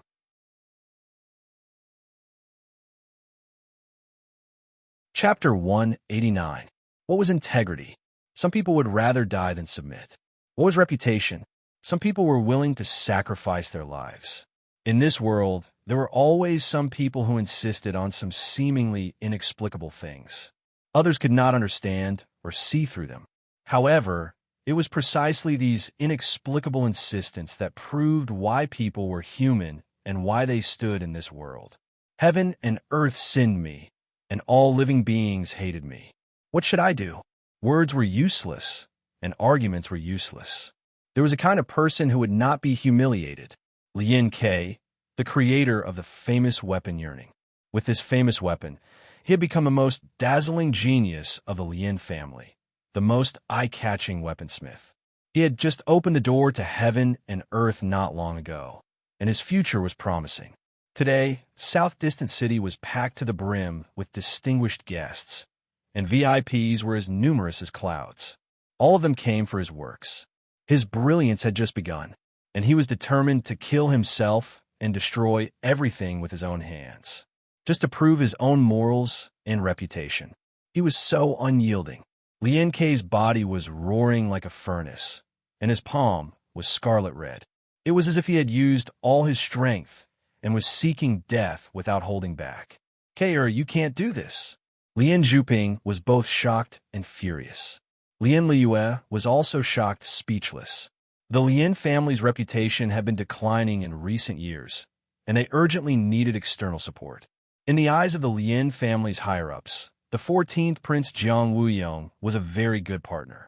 Firstly, his imperial status could help the Lien family solve many problems. Secondly, Jiang Wuyong himself was not strong enough, and the Lien family had the basis to cooperate with him on an equal footing. As long as they forced Lien Ke to nod, this matter would not affect the Lien family. After all, as Lien Zhuping said, Lien Ke had agreed to forge a sword for Jiang Wang, but he did not say what kind of sword. How could outsiders know what happened in the sword furnace and how the sword was forged? It was just that Lien Ke had broken his promise, and it was insignificant. They had thought that for the family, sacrificing a little bit of one's reputation was insignificant. They had thought that for the family's reputation, even if Lien Ke was unyielding, he would know what to do. They had thought that Lien Ke would at most throw a tantrum for a while. In the end, he would understand what the best choice was. They had not thought that things would turn out like this. They had not thought that Lien Ke would be so decisive. They could not bear the infamy of forcing the family's genius weaponsmith to his death. After they died, they would not be able to face their ancestors. This palm strike had happened so suddenly that almost no one had expected it. Thus, no one was able to react in time. Except for Jiang Wang. When Lien Ke spoke, he already had a bad feeling. At first, he thought that Lien Ke was going to make a move and turn against his family, so he secretly prepared to help her. However, he did not expect to use it at this moment. Lien Ke pressed his palm against his own head. The crimson palm was scorching hot and explosive, but it suddenly paused for a moment. Wood chi surged within his body, locking him in place. This was Jiang Wang's second instant cast Dao technique, Binding Tiger. At this moment, Jiang Wang had already rushed in front of Lien Ke and grabbed his wrist. "Brother Lien Ke, you don't have to do this. I believe you." Yes, Ke. Please reconsider. Everything can be discussed," Lien Zhuping said. Buzz, the temperature of Lien Ke's palm was too high. Jiang Wang grabbed it in a hurry and was not prepared. His hand was scalded and blistered.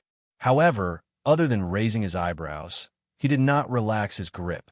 Lien Ke was already determined to die, so he was suddenly stopped and did not have the time to react. When he heard the sound, he was shocked and hurriedly dispersed his force. Looking at the blisters on Jiang Wang's hand, Lien Ke felt even more apologetic. Brother Jiang, Jiang Wang interrupted him. "This has nothing to do with you. I'm not a foolish person." He turned around and looked at Jiang Wuyong. 14th Prince, I think anyone with a discerning eye can see who this sword belongs to. Lien Ke's reputation is no longer in doubt. As a member of the royal family, do you still want to continue your act of seizing? What a joke. Of course, Jiang Wuyong would not stop here. Even if he did not want to make a big deal out of this, he was already in a difficult situation. As soon as Sheng showed up, he left with his tail between his legs. What would others think if this spread out? He could not slap his own face and help Sheng's prestige. All the treasures in the world belong to the virtuous. Do you, Jiang Wang, deserve this famous weapon? Jiang Wang raised his eyebrows and asked, "What is virtuous?" Jiang Wuyong took a step forward, his purple robe fluttering. "Prestige is virtue." The 10 reaching Heaven State sedan bearers who came with him jumped onto the platform. A middle-aged man with a pale face who had been silent beside him flicked his sleeves. Instantly, his momentum soared. He was obviously a strong man of the Inner Mansion State. Although Jiang Wang had remarkable power, he was only in the reaching Heaven State after all. Jiang Wuyong knew that after Lien Ke made such a scene, the higher-ups of the Lien family would not flatter him in public.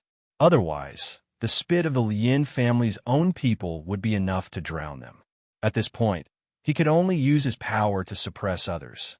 Although it did not sound good to use his power to suppress others, it was better than being disgraced. As a prince, as long as he still had the slightest desire for the throne, He could be overbearing, but he could not be weak. He could not disgrace the royal family. As for Jiang Wuyong's attitude, Cheng Gongsheng stood beside Jiang Wang without hesitation and gave an extremely tough response.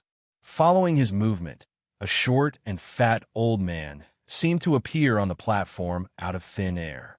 He did not have any momentum. He just looked at the pale middle-aged man with a smile. "Eunuch, you and I don't have to interfere in the conflict between the younger generation, right?" The strong man of the inner mansion state behind Jiang Wuyong immediately folded his arms and lowered his eyes. He did not even say a word. Cheng Gongsheng could compete with Yung Gunzuan for the position of the head of the family. Naturally, he had the support of strong men behind him. The short and fat old man who stood out now was enough to suppress the head eunuch beside Jiang Wuyong. At the same time, people kept walking up the platform, one after another.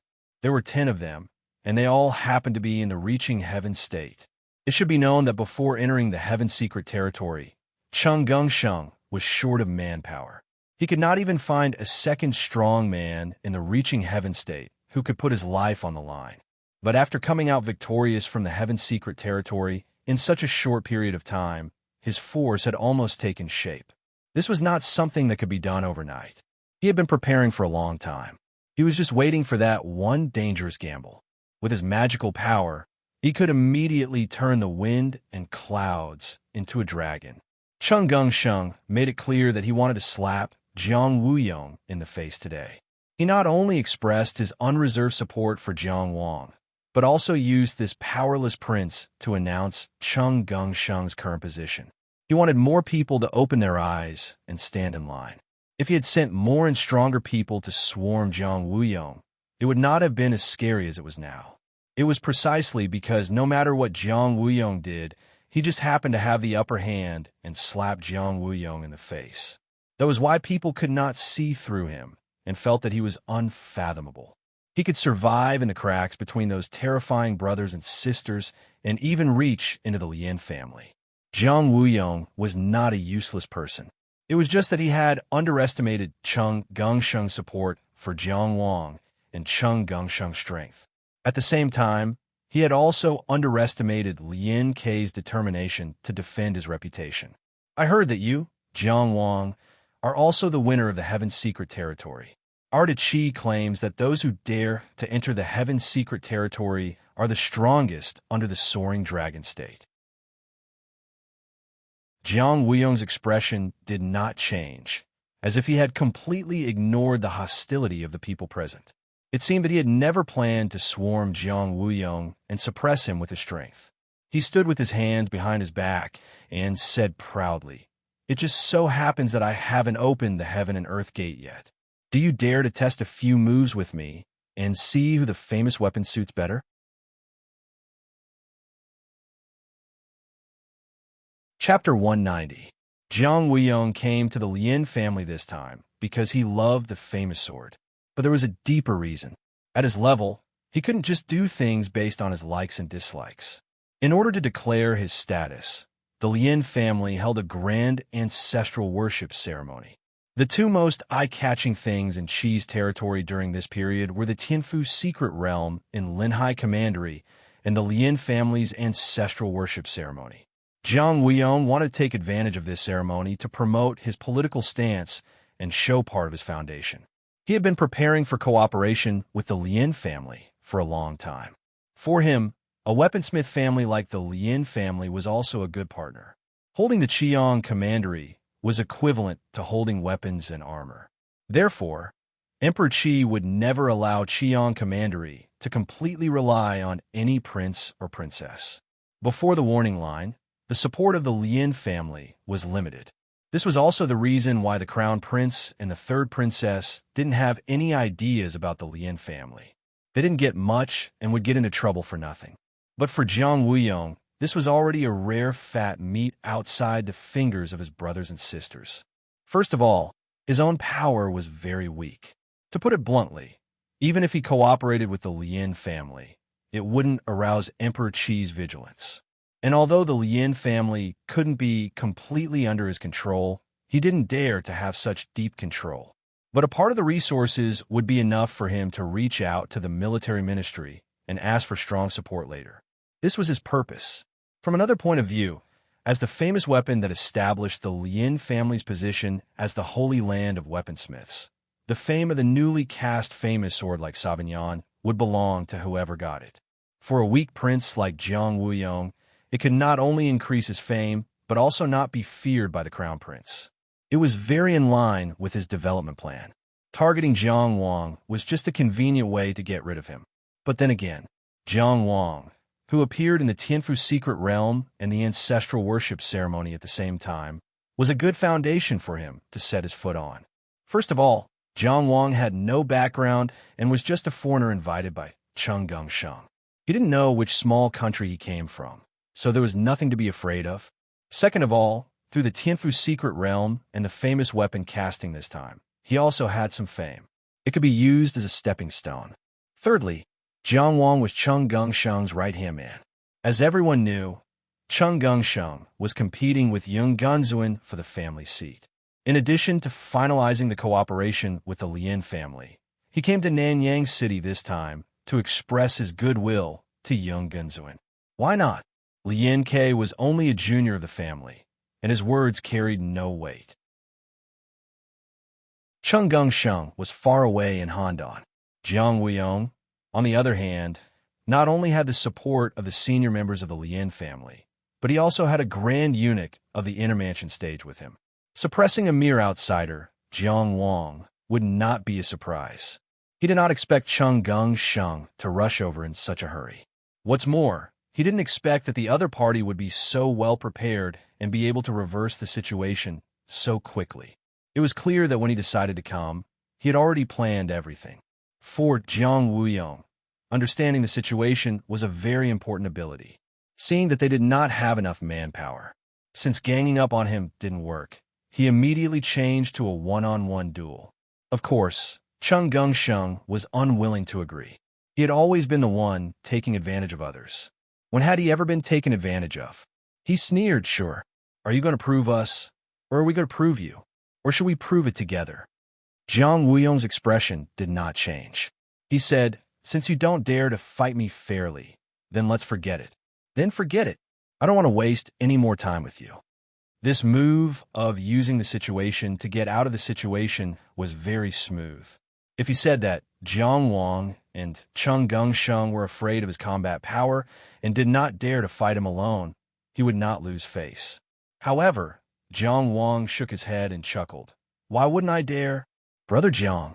Lin Ke was a little anxious. Okay, seeing that Jiang Wang had become famous at such a young age, he could not take it. Jiang Wuyong did not give others a chance to interrupt and immediately decided on this matter. "You have some guts and did not disgrace your family name. Come up and fight with me." "But I have a small question," Jiang Wang said doubtfully. "The Sauvignon longsword is my sword. If I lose, you can take it. What if I win? What do I get? Don't tell me it's your back." He laughed disdainfully and looked around. How can there be such a logic in this world? Don't tell me that the 14th Prince of Deqi only has the ability to gain something without risking anything? The people below the stage looked at him strangely. Jiang Wuyong frowned and said, "What's the point of setting up something that's impossible? Since it's impossible, why don't you dare?" Cheng Gongsheng said coldly, "If you want to snatch the famous weapon, we'll give you a chance because of your status. However, if you want to bet on this table, you have to take out something valuable." Jiang Wuyong looked at him coldly. What a gambler. Do you think you can win everything just because you won one round in the Heaven's secret realm? Do you really think that Yung Gunzuin can't do anything to you? You don't have to worry about that. At least I can bet with him at the table. You're just a spectator at the table. What's the point of pointing fingers? Cheng Gongsheng said sarcastically, mocking Jiang Wuyong for not even being qualified to compete with the other princes and princesses. He laughed and said aggressively, "If you don't dare to bet on this round, you can go back. Forgive me for not seeing you out." Okay. Jiang Wuyong's face was livid.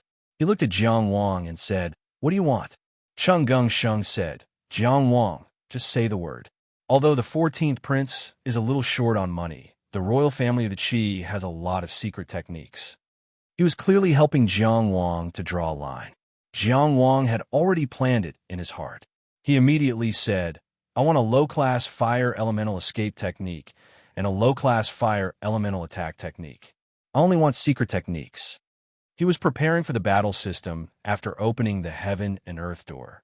Generally speaking, Taoist techniques were 4th class and 12th class. After reaching the A class, each class was more difficult than the previous one.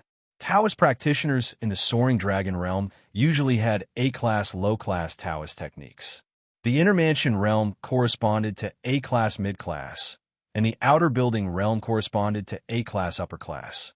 Except for the gifted, few people could break through this limit. In Jiang Wang's requirements, both secret techniques and top class were very important screening conditions. Secret techniques meant that this Taoist technique was not widely known, so it would not be riddled with problems.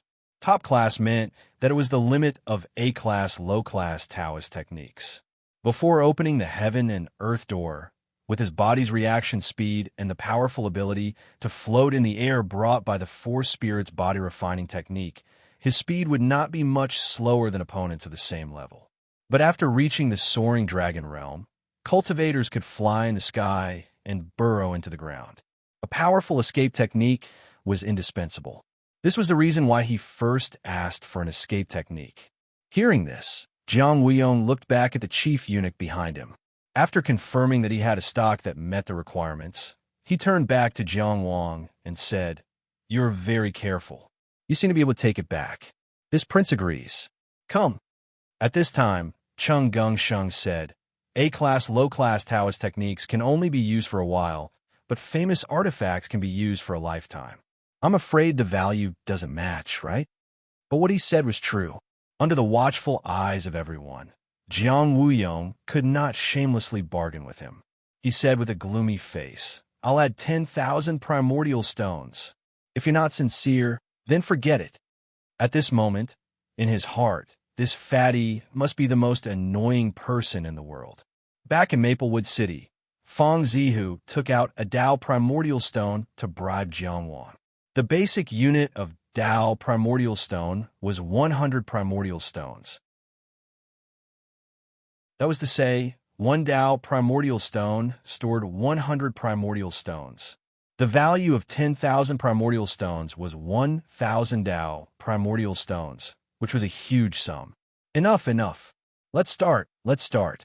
Chung Gongsheng knew that he could not squeeze any more out of them, so he walked to the side with a smile. His posture was as if he had already won the bet, and his attitude was very annoying.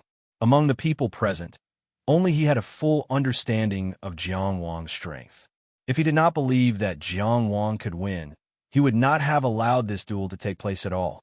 Although Jiang Wang was full of confidence, he was not blindly arrogant. Before the duel started, he said to Jiang Weiyong, Half of what I've learned is swordsmanship. Right now, I am unarmed. This Sauvignon longsword may become your spoil of war, but before that, please allow me to use it for a while. Jiang Weiyong could not stop such a reasonable request, nor could he.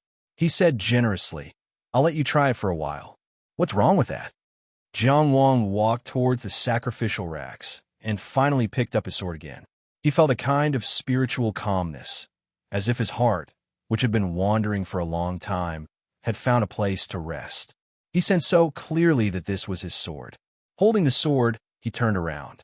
He faced Jiang Weiyong and said, Please. At this moment, the high platform had been cleared.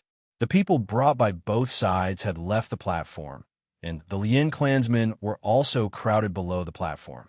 The place used for the sacrificial ceremony had become the arena for the two of them. As soon as Jiang Wang finished speaking, Jiang Weiyong was already in front of him. He was extremely fast and pressed down with his palm. His palm was like the mountains and rivers turning upside down, suppressing the world. However, a flame flower appeared and bloomed in front of his palm.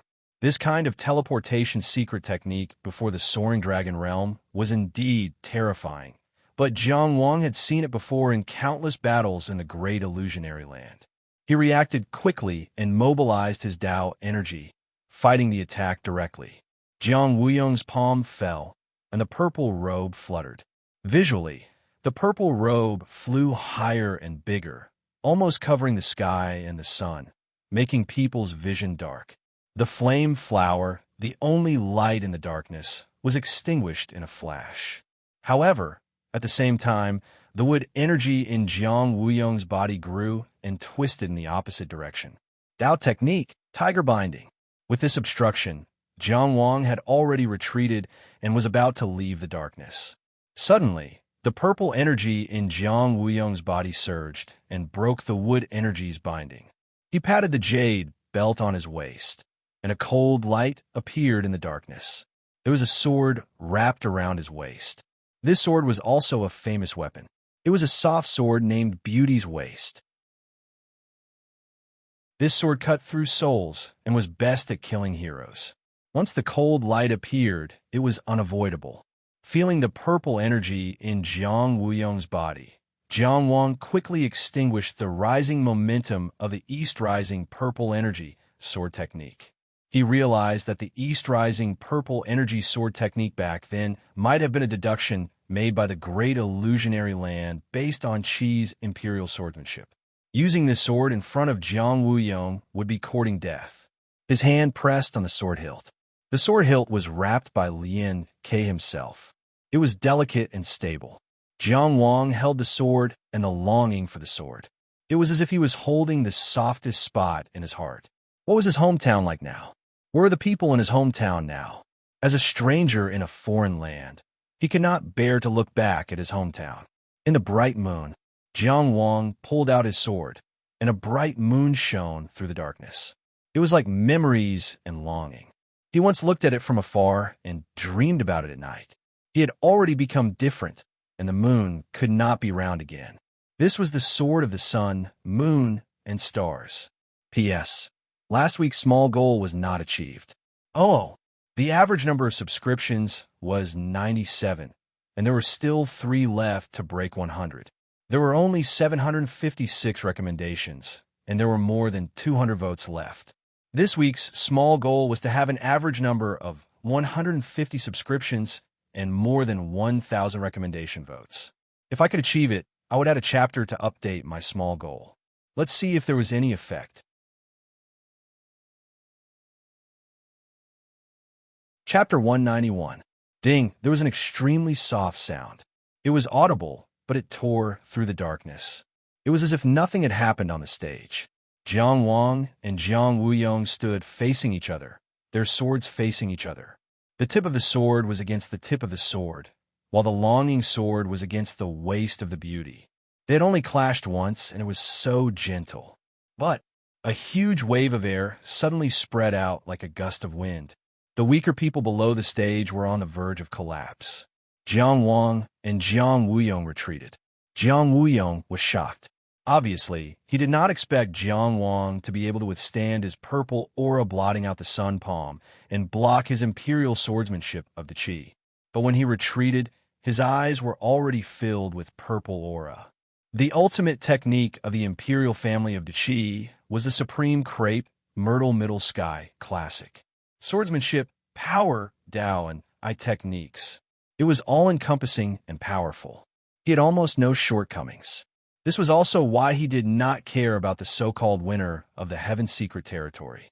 But Jiang Wang only retreated half a body's length before he spat out a mouthful of blood. He forcefully stopped himself from retreating at the cost of his injury.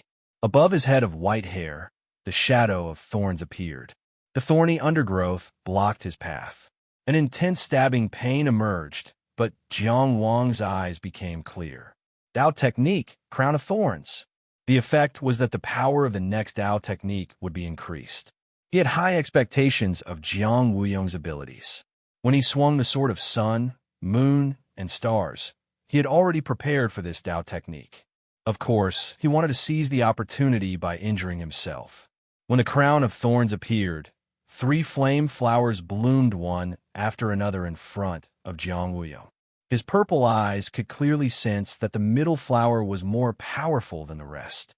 The purple light in his eyes settled, and the core of the flame flower was driven away by his elemental energy and dissipated into the air. Then, the beauty's waist flashed and easily cut open the other two flame flowers. But in the next moment, his hair stood on end, because Jiang Wang was coming with his sword. He came from a small city in the distant Zhuang country. He walked out of a dead region that had fallen into the netherworld.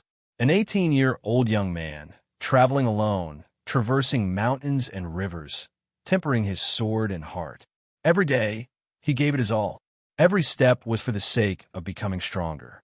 This sword strike traveled for thousands of miles, passing through mountains and rivers. Jiang Wang was Jiang Wang because of everything he had experienced. Sort of mountains and rivers. Jiang Wuyong wanted to avoid the attack, but he realized that he couldn't. This sword was too far away. He tried his best to block with his sword, but the beauty's waist was gently pushed away. This sword was too heavy.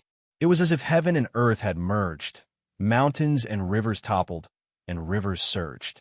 Jiang Wuyong frantically searched for a solution, searching for those strange techniques in his mind. However, he was frozen in place, unable to move an inch. The tip of Chang Xiangxi's sword was pointed at his forehead. As long as he sent it forward slightly, everything he had would turn into smoke. He had lost. There was no sound on the high platform, and no sound below the high platform. The son of Deqi's royal family, the 14th son of the current emperor, had lost to an opponent of the same level in a duel. Until now, only the disciple of Deqi's military god, Wang Yiwu, had created such a record in public, and his opponent was the even more powerful ninth prince, Jiang Wuxia. But what kind of person was Wang Yiwu? He was called the number one in the world by the military god, Jiang Mingxiu. So much so that it was acceptable for him to defeat the royal family's son. How could this Jiang Wang compare to him? The crowd looked at each other, speechless. Lien Luyue's eyes widened in disbelief. Lien Zhuping's expression changed. He suddenly felt that the wonderful cooperation before didn't seem so appropriate. Other than Cheng Gongsheng, perhaps no one could have imagined this outcome. Jiang Wang pointed his sword at Jiang Wuyong. The reason why I agreed to fight with you. I just wanted to tell you that the treasures in the world shouldn't belong to the virtuous. These words were just a pretense to take advantage of the situation. Treasures with owners under the heavens should belong to whomever they originally belonged to. You shouldn't define the so-called virtuous. Might is not virtuous. Might is might. Virtue is virtue. You use your power to oppress others and steal their love. That's immoral. You took the initiative to provoke them and suffered a crushing defeat. You lost your prestige. The Qi's royal family is noble. But not only do you have no virtue, you also have no prestige. From what I see, you are a disgrace to the Qi family. The sword didn't move, but the words spoke louder than the sword. In order to avoid more humiliation, Jiang Wuyong didn't dare to move. He gritted his teeth and said, "The winner is the king, the loser is the bandit. Whatever you say, it is." Seeing that this person's courage was only so, Jiang Wang smiled faintly and put his sword back into the sheath. "You think you deserve to be surnamed Jiang?" No matter how humiliated Jiang Wuyong was, off the stage, Zhongshuan Sheng had already stretched out his fat hand in front of the pale-faced, middle-aged man like a ghost. "Hurry up. You must accept your loss." The head eunuch under Jiang Wuyong was expressionless. He took out 2 jade sticks and a box of 10,000 yuan stones and put them in the fat hand that almost hit his face. Cheng Gongsheng first checked the jade sticks, then opened the box and counted. After careful inspection, he confirmed that there were 10,000 yuan stones of guaranteed quality. He then laughed. "You are welcome to bet again next time." Under the strange gazes of the crowd, the sedan bearers lifted the sedan again and hurriedly left with the 14th prince. Jiang Wuyong's expression didn't recover even after they left Nanyao City. He was defeated in public and was called a disgrace to the Qi family. It was a great humiliation, and the series of negative consequences was a huge loss that he had to consider. He was angry and didn't know who to vent his anger on. Now that they were far away from the crowd, Jiang Wuyong finally let go of some of his scruples. He couldn't help but gnash his teeth and say angrily, If it weren't for father's favoritism, he wouldn't have taught me the two strongest parts of the supreme purple star central cannon. Why would I be like this today? He punched the seat angrily. If I had cultivated just one of them, Jiang Wang would have been destroyed with a flip of my hand. I wouldn't have been humiliated like this. Your Highness, please be quiet, the head eunuch said sternly. Only the crown prince can cultivate the two parts of the supreme purple star central cannon. Don't try to bluff me. Jiang Wuyong was even more furious now. Then how did my third sister, ninth brother, 11th brother, and the others cultivate them? The head eunuch said awkwardly. It's just that their mother's family is powerful. Our Jiang dynasty will be destroyed by these relatives sooner or later. As soon as those words were said, the 10 sedan bearers suddenly froze. They subconsciously opened their mouths, and blood gushed out, forming 10 blood threads that flowed into the sedan. Each of the head eunuch's fingers was connected to a blood thread. He clenched his fist, and the blood threads disappeared. The 10 sedan bearers and the sedan collapsed to the ground. The head eunuch didn't move at all in the sedan. However, Jiang Wuyong's face turned awful. Your Highness, the head eunuch said with a deep voice, have you ever thought about what kind of impact these words will have on you if they were to spread? 2 years ago, the ninth prince lost to Wang Yiwu. Given how extreme His Highness usually is, have you ever heard of him losing control like this? A momentary setback isn't scary. In this fight for the throne, are you afraid that you will fall even further behind? Today's humiliation might be an opportunity for you to hold your head high in the future. At the very least, the other princes will let down their guard against you and no longer view you as an opponent. However, if you can't even control your emotions and keep going back on your words, it's best that we leave the capital as soon as possible and live a life of luxury. This way, I won't die on the streets with you one day. At the same time, I'll beg for a way out for the hundreds of people in the palace. Jiang Wuyong closed his eyes tightly. When he opened them once more, he had already calmed down. I understand.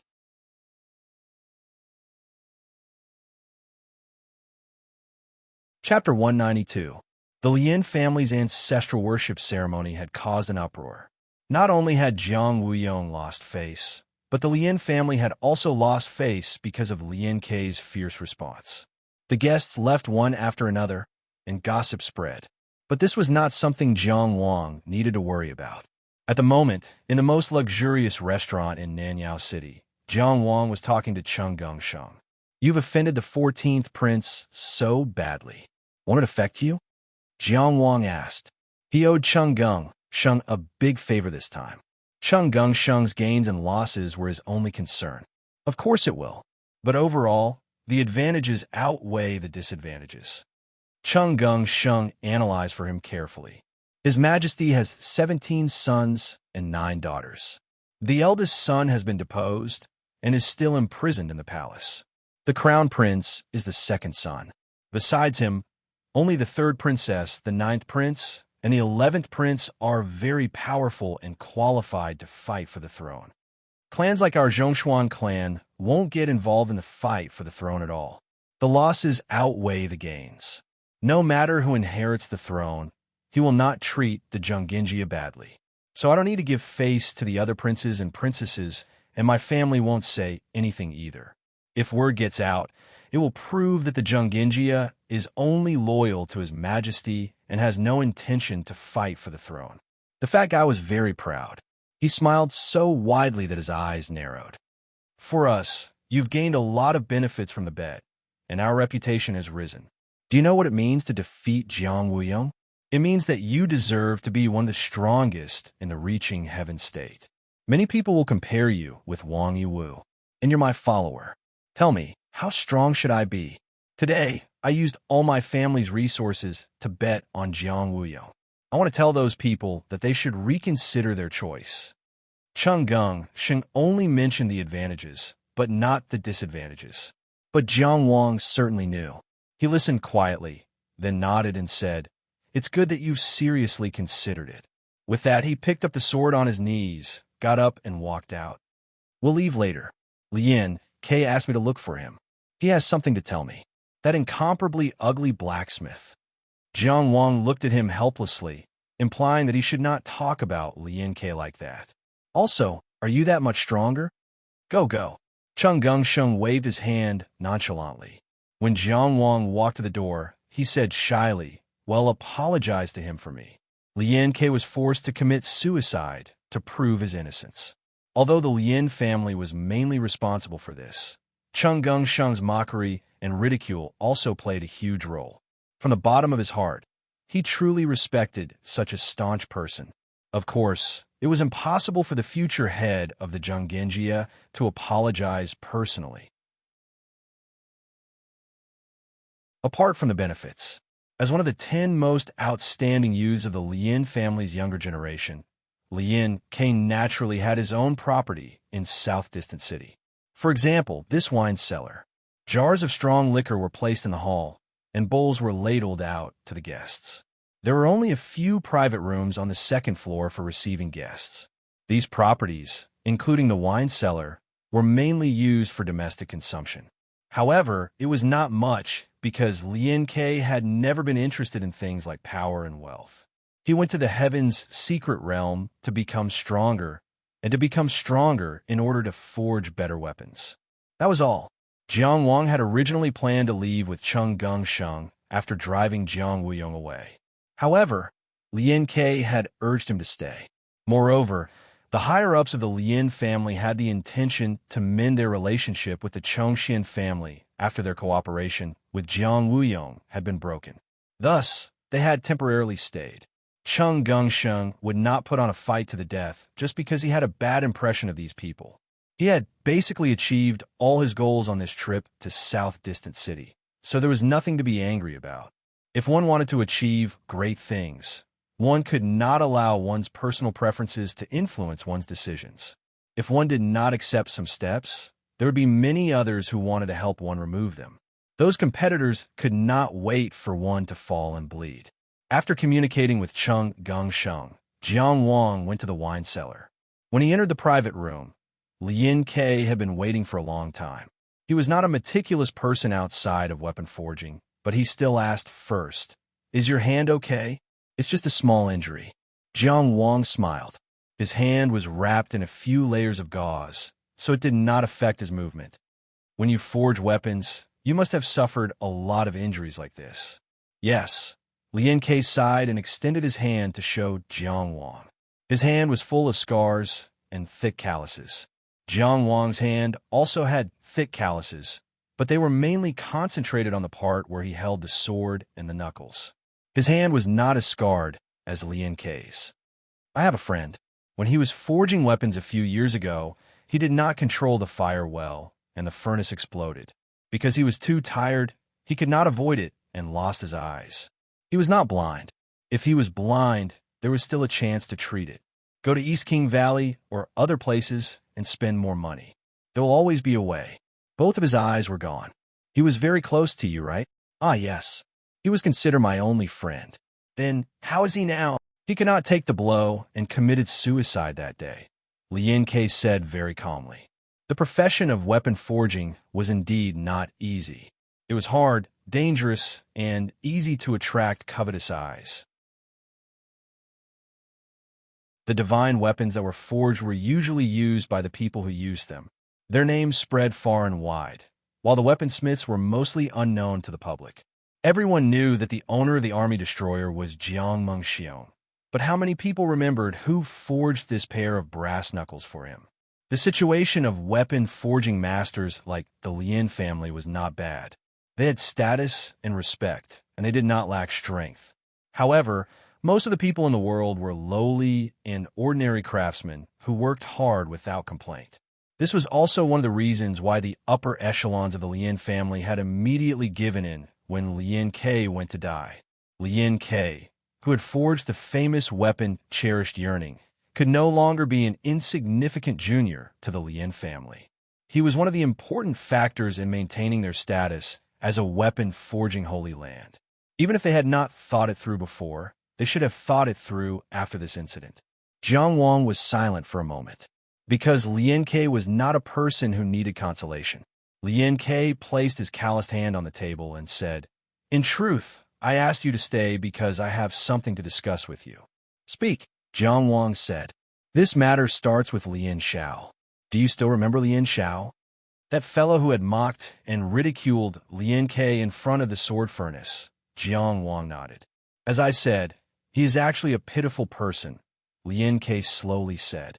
"As for the reason, it is because of the life tablet you returned to me." From Lien Ke's narration, Jiang Wang learned of the Lien family's dusty history. When the Lien family's homeland was destroyed, the Lien family fled and migrated. Because the Lien family's weapon forging heritage was already quite famous at the time, they were hunted down and betrayed along the way. In order to protect the family, to ensure that the family's weapon forging secrets were not leaked, to prevent people from defecting to the enemy, at the time, the patriarch of the Lien family decided to forge life tablets for the entire Lien family and give them to the loyal elders of the family to watch over. If there was a betrayal, they would be killed without mercy. These elders did not care about mundane matters, but they controlled the life and death of the family. This rule did indeed protect the Lien family's heritage. At the time, the power of the Lien family was gathered and the Lien family was able to take root in Qi. They built a prosperous southern distance city from nothing and became one of the 5 great weapon forging holy lands. However, hundreds of years had passed, and this temporary emergency plan had become a stale family rule. Every newborn of the Lien family had to forge a life tablet when they were born. Before they had their own will, their life and death were already under the control of others. The earliest elders might have all been loyal to the family, but times had changed. There would always be a few unconvincing elders, and there would always be a few scums who would become arrogant because of this. It was not that many people did not recognize the problem of this rule, but those who had vested interests in power could not let go of the power in their hands. Looking back from now, 100 years ago, there was a talented Lien family descendant. Because he was dissatisfied that his life was in the hands of others, he secretly had a rebellious heart. He had been operating in silence for many years, colluding with all parties and setting up the overall situation. Finally, he attracted all forces to besiege the Lien family. If the Qi Emperor had not wanted to fight a war at that time and urgently needed the Lien family to forge weapons and mobilize the army for protection, in that disaster, the Lien family would have been destroyed. Even so, after the disaster, the Lien family's reputation also plummeted, and there was not a single industry left. The Lien family was rebuilt after the disaster. But even after such a thing, the elders of the Lien family were still unwilling to give up the power of life and death. They were used to being high and mighty, and they had been like this. They suffered from the rules, and slowly they became part of the rules. But since then, the Lien family would choose 10 of the most outstanding descendants in each generation. The family recognized that they had the ability to control their own fate and return their life tablets. Lien Ke was one of them. The way to control a flood was better than blocking it. These 10 people seemed to be a kind of honor, but in essence, it was just a way to vent. Why did Lien Zhuping and Lien Liyue think that the personal honor of a descendant was not worth mentioning and did not even consider it? Because in their minds, the descendants of the family had no possibility of defying them. They had never imagined that Lien Ke would go against them. This kind of old and rotten rule had been passed down in the Lien family for too long. It was so long that it seemed innate, so long that very few people felt that it was wrong. And Lien Shao was one of those Lien family members who could not control their own life tablets. He was the majority of those who could not control their own life and death. He had also worked hard for the sake of those 10 freedom spots. But everyone worked so hard. He was one step behind, and from then on, he lived in a different world from those 10 people. Because he could not control his own life tablet, no matter how hard he tried, he could not obtain it. So, he was especially angry at Lien Ke's action of giving his life tablet to Jiang Wang in the Heaven's Secret Territory. To him, if he could obtain his own life tablet, he would rather die than hand it over. He was not angry at Lien Quebec. He was angry that he could not be free, and even more angry that Lien Ke did not cherish this freedom. By the time he finished speaking, the jar of wine was already empty. Lien Ke turned the jar upside down and shook it. Only 2 drops of wine fell out. He put down the jar and sighed. Being born in the Lien family means being controlled for life.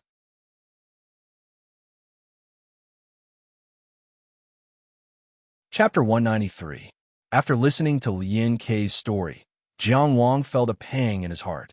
Everything in the world, as long as it had a soul, longed for freedom. Even a lone wolf would starve to death, and a lone eagle would die from touching a pillar, let alone a human. So, Jiang Wang waited for him to continue. He had a vague idea of what Lien Ke wanted to do. Although I used to think that this kind of rule was rotten and old, I also knew that it was difficult to change the Lien family. A rule formed over hundreds of years is not something that can be easily shaken by anyone. But today, I truly realized that the Lien family is rotten to the core. Honor and faith have all disappeared. Change must be made, no matter how painful the price of change is. Because if this continues, the Lien family will be gone. The flame of the ancient furnace that has lasted for so many years will also be extinguished. Today, I have made up my mind. Lien Ke's ugly face glowed with a determined and holy light. I want to change all of this. What do you want to do? Jiang Wang asked. I didn't want to fight before, but now I want to fight for the position of the Lien family's patriarch. He looked at Jiang Wang and said, Before, I was focused on weaponsmithing and didn't have many friends. So, I want to ask for your help.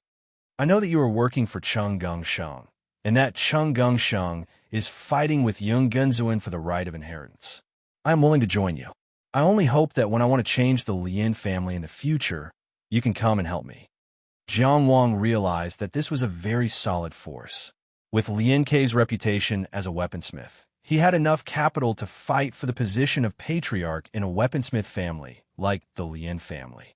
The Lien family in southern Yao was a family that even members of the imperial family coveted. If not for Emperor Qi's great prestige and strict rule, the 14th prince would not have had the chance to come into contact with them. Unlike the Battle of Dragons, the risk of the Lien family participating in the internal power struggle of the Zhonggenjia was not that great. In other words, if Lien Ke took control of the Lien family, he would be able to use more power and have less scruples in the competition between Cheng Gongsheng and Yung Genzuan. To Cheng Gongsheng, this was undoubtedly timely help. Having an ally like the Lien family was enough to shorten the distance between him and Yung Genzuan. Of course, the premise of all this was that they could help Lien Ke fulfill his dream. Jiang Wang thought about it and didn't lie. You and I are friends. On my own behalf, I am willing to help you unconditionally. But I can't make the decision for Cheng Gongsheng. And I have to tell you that the situation we're facing right now is very difficult. Yung Genzuan was far superior to Cheng Gongsheng in terms of personal strength, influence, and connections.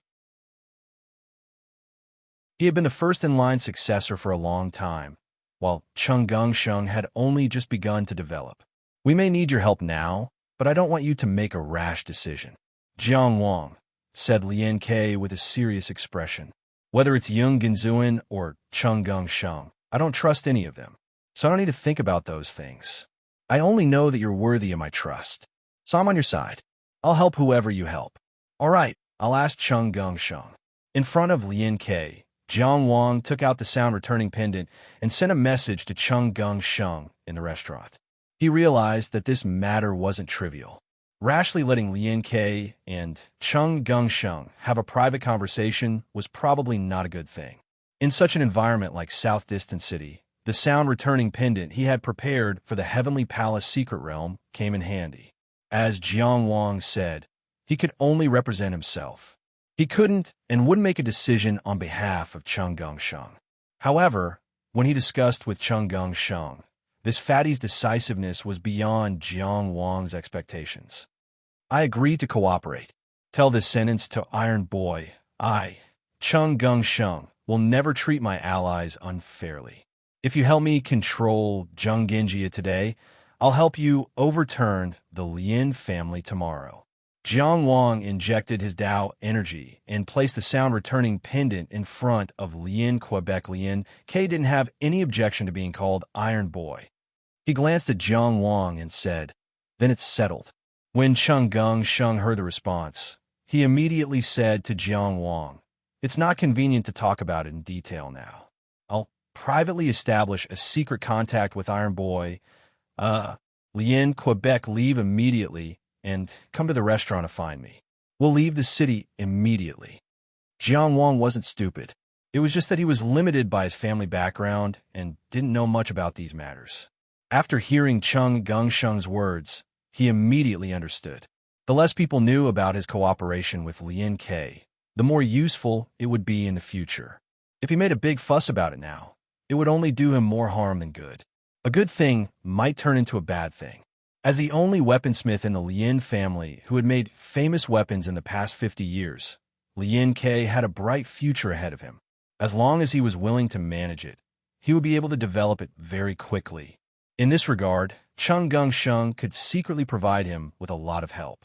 This included Lien K's lack of experience in political struggles. However, if he wanted to truly control the Lien family, his opponents were not only the other Lien family descendants who were fighting for the right of inheritance, but also the current vested interests of the Lien family. Those elders, and even the Lien family's patriarch, Lien Zhuping.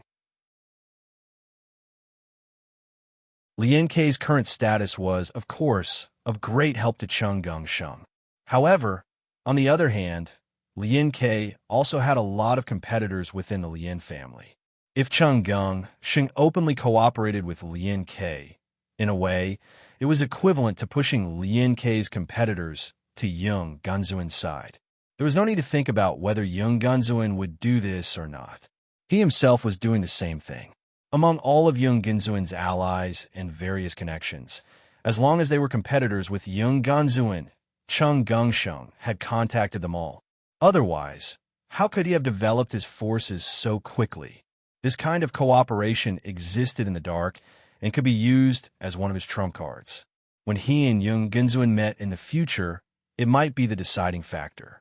The more bargaining chips he had, the more confident he would be when the final result was revealed. Of course, Yung Gunzuin knew that Lien K and Cheng Sheng were like-minded. However, he would never have thought that Lien K and Cheng Sheng would reach such a level of cooperation. Through Jiang Wang, Cheng Sheng and Lien K had made an alliance agreement where they would spare no effort to help each other. On the contrary, Cheng Sheng wanted to leave immediately. The faster he left, the better. The more people would think that he and Lien K hated each other, the better. When he returned to the restaurant, Cheng Sheng's subordinates had already prepared the carriage. Jiang Wang got on the carriage and left immediately. Even though the carriage was huge and luxurious, Cheng Sheng alone took up almost 1/3 of the space. The clan elder who accompanied Cheng Sheng to Nanyang was sitting opposite Jiang Wang, resting with his eyes closed. Fortunately, he was only slightly plump.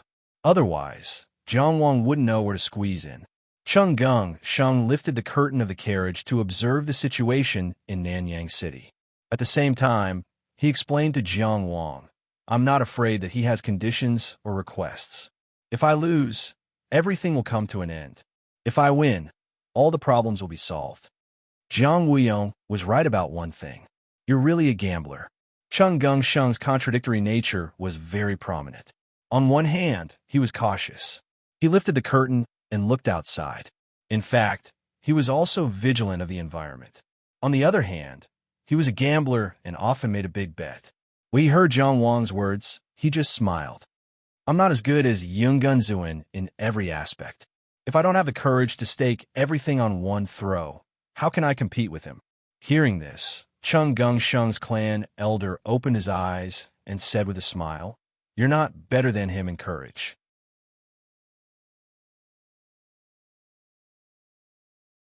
Chapter 194. At this time, the carriage had already left Nanyao City. Cheng Sheng put down the curtain and looked at the old man opposite him. He said with a smile, "You don't need to mention that I'm more handsome than Yung Gunzuin. How can a good man win by his appearance?" The short and fat old man smiled kindly. "It's your face." He turned to look at Jiang Wang and repeated, "It's your face." Jiang Wang nodded in agreement. Sheng didn't care at all. He took the opportunity to introduce to Jiang Wang, "This is my cousin. Because of my handsome face, he has been doting on me since I was a child. Although he looks so kind now, he was called the Fierce Butcher back then. His fierce name can stop children from crying at night." The Fierce Butcher, Chu Liang, was the younger brother of the current head of the Chongqing family. He was the youngest in his generation.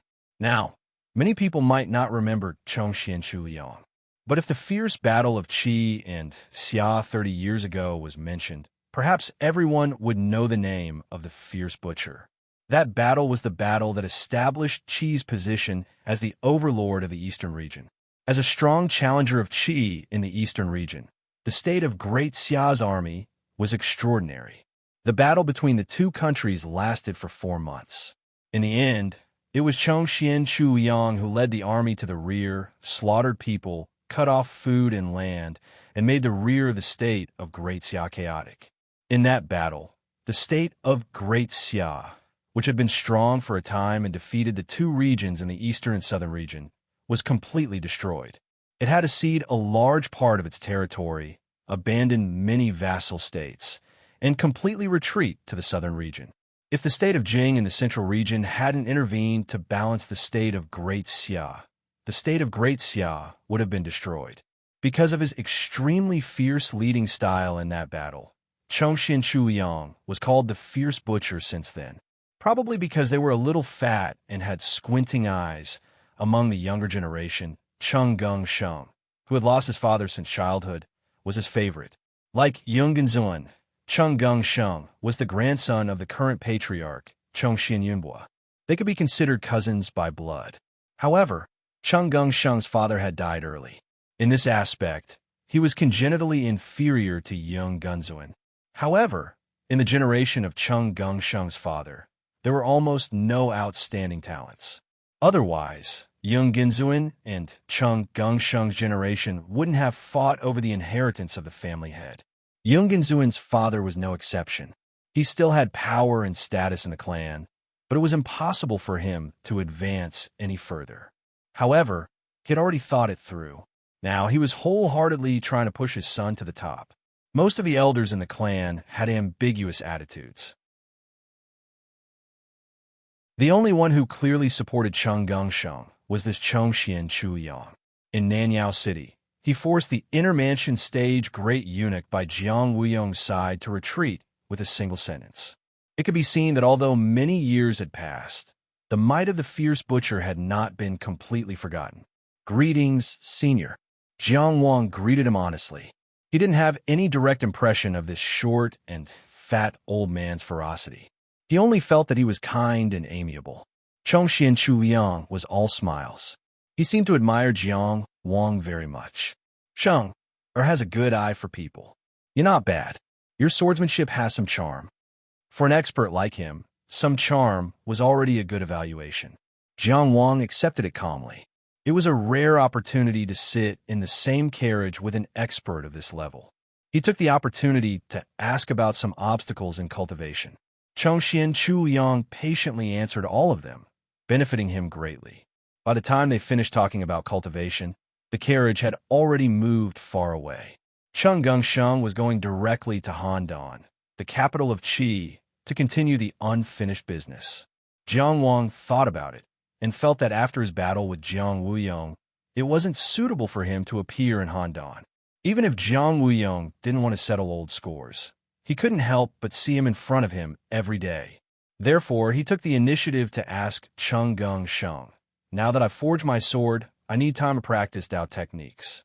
It's hard for me to break through in a short period of time. It's useless to just sit here. Is there anything I can help with?" He and Cheng Sheng weren't just followers. With Lien Kei's cooperation, they were bound even tighter. It could be said that they shared honor and disgrace. Cheng Sheng didn't hold back. Taking Jiang Wang to Handan will be more trouble than help.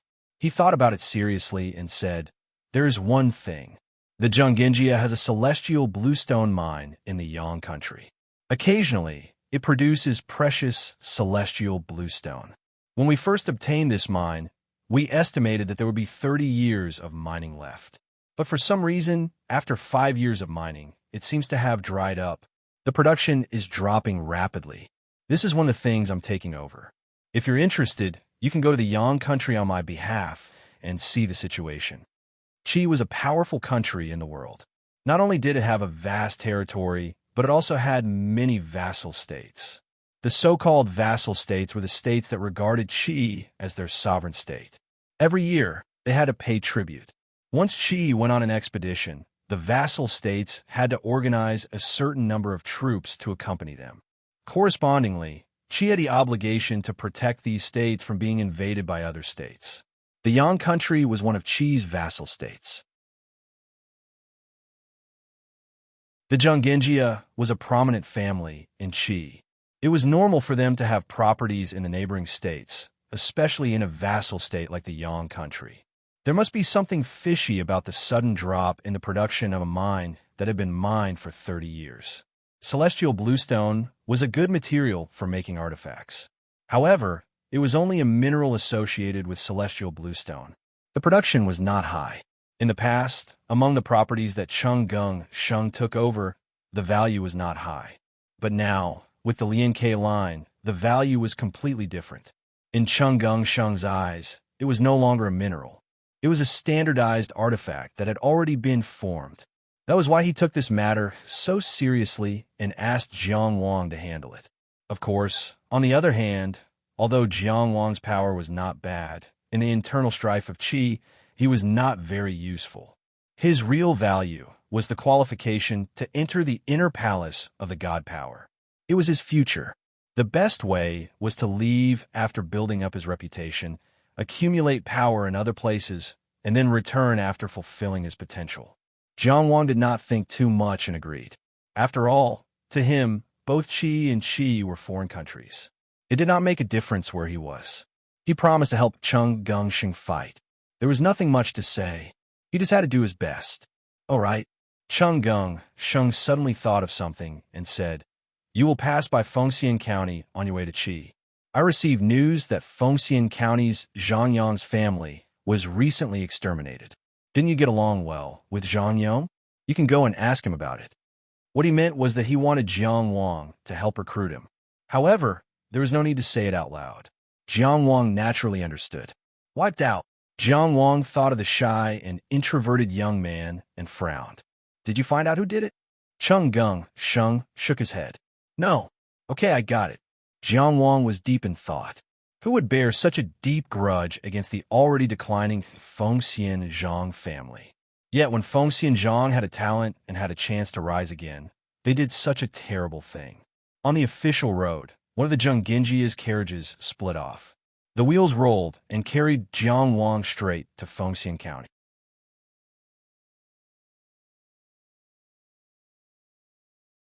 Chapter 195. This trip to South Distant City could be said to be a fruitful one.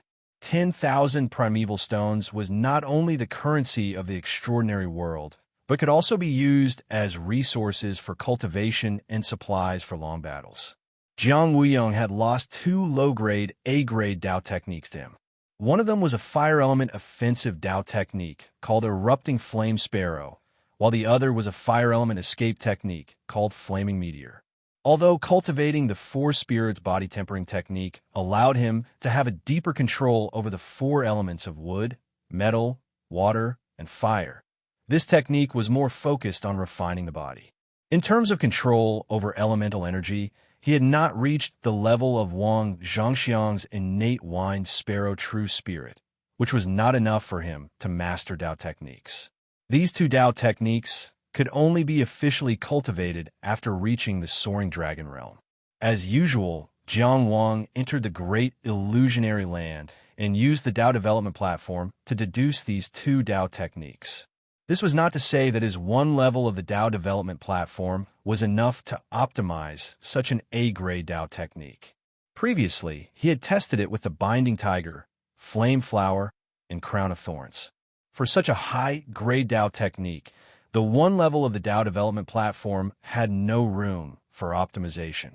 He mainly wanted to use the Great Illusionary Land Dao development platform to confirm whether these two Dao techniques had been tampered with. On the way to Qi, Jiang Wang had experienced the Blessed Land Challenge on the 15th of February. He had fallen from the Blessed Land Tao Mountain to the Blessed Land Huang Jingwan. This time, he had forged swords in the sword furnace and missed the Blessed Land Challenge on the 15th of March. He had fallen from the Huang Jingwan to the Lank Mountain, which was ranked 30th among the Blessed Lands. He had only 1,150 points of merit points left every month. Because he had not been matched with many battles during this period, his merit points had been accumulated. He had 5,500 points. He placed the Jade Lot that had been instantiated in the Great Illusionary Land on the Dao development platform and chose to deduce. After reducing 200 points of merit points, the deduction ended. There was indeed a problem. Jiang Wang picked up the Jade Lot and looked at it. He had only corrected two very inconspicuous seals that could not be seen before. After correcting and verifying it, he immediately understood the problem.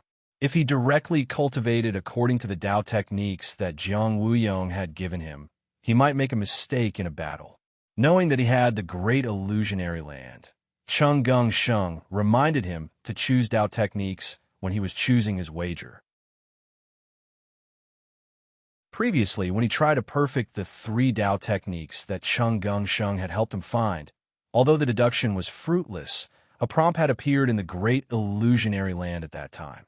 Do you want to submit the Dao technique to the Dao development platform to obtain the corresponding contribution points? At that time, although Jiang Wang was very curious about the subsequent changes to the Dao development platform, he didn't choose to submit the three Dao techniques because they didn't belong to him. There was no need to hide the two Taoist techniques that he won from Jiang Wuyong this time. Although he now knew that the Great Illusionary Land was not a unique place, and others could very well spend effort to deduce the Taoist techniques that he handed in, these two Taoist techniques were not unique to him. Jiang Wuyong must have a dungeon as well. Submitting A-grade, low-grade Dao technique, Explosive Flame Sparrow. Submitting A-grade, low-grade Dao technique, Flame Meteor. The notifications from the Great Illusionary Land came one after another. The second layer of the Dao development platform has been unsealed. Contribution points data unlocked. What is consumed to move the Dao development platform is named merit. What is required to advance the Dao development platform is named law. What is obtained from winning or losing on the Sword Discourse platform is merit. What is obtained from the Dao development platform and the deduction of Taoist techniques is law.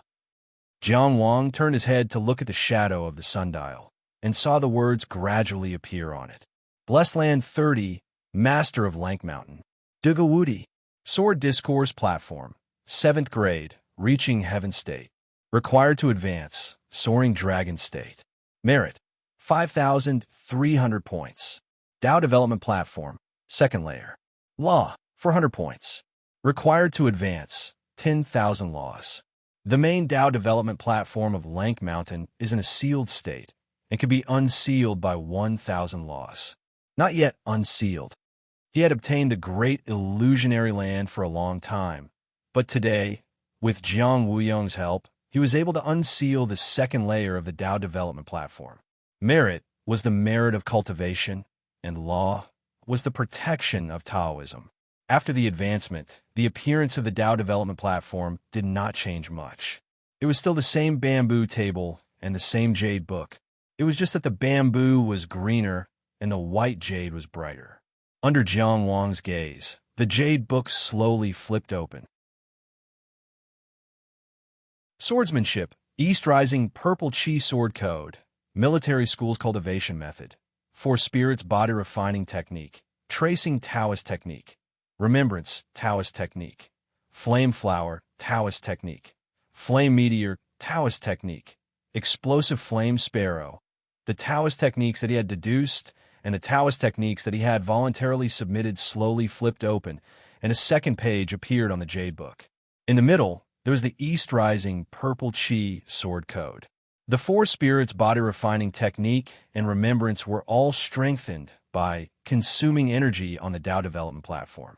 Although the deduction was recorded by the Tao development platform itself, the contribution that was obtained should not be much. There was no detailed explanation of the Great Illusionary Land. Jiang Wang had interacted with Cheng Gongsheng before, but Cheng Gongsheng did not know much about the Great Illusionary Land. Different from Jiang Wang, who had inherited Zhuanglie, Cheng Gongsheng had been chosen by the Great Illusionary Land.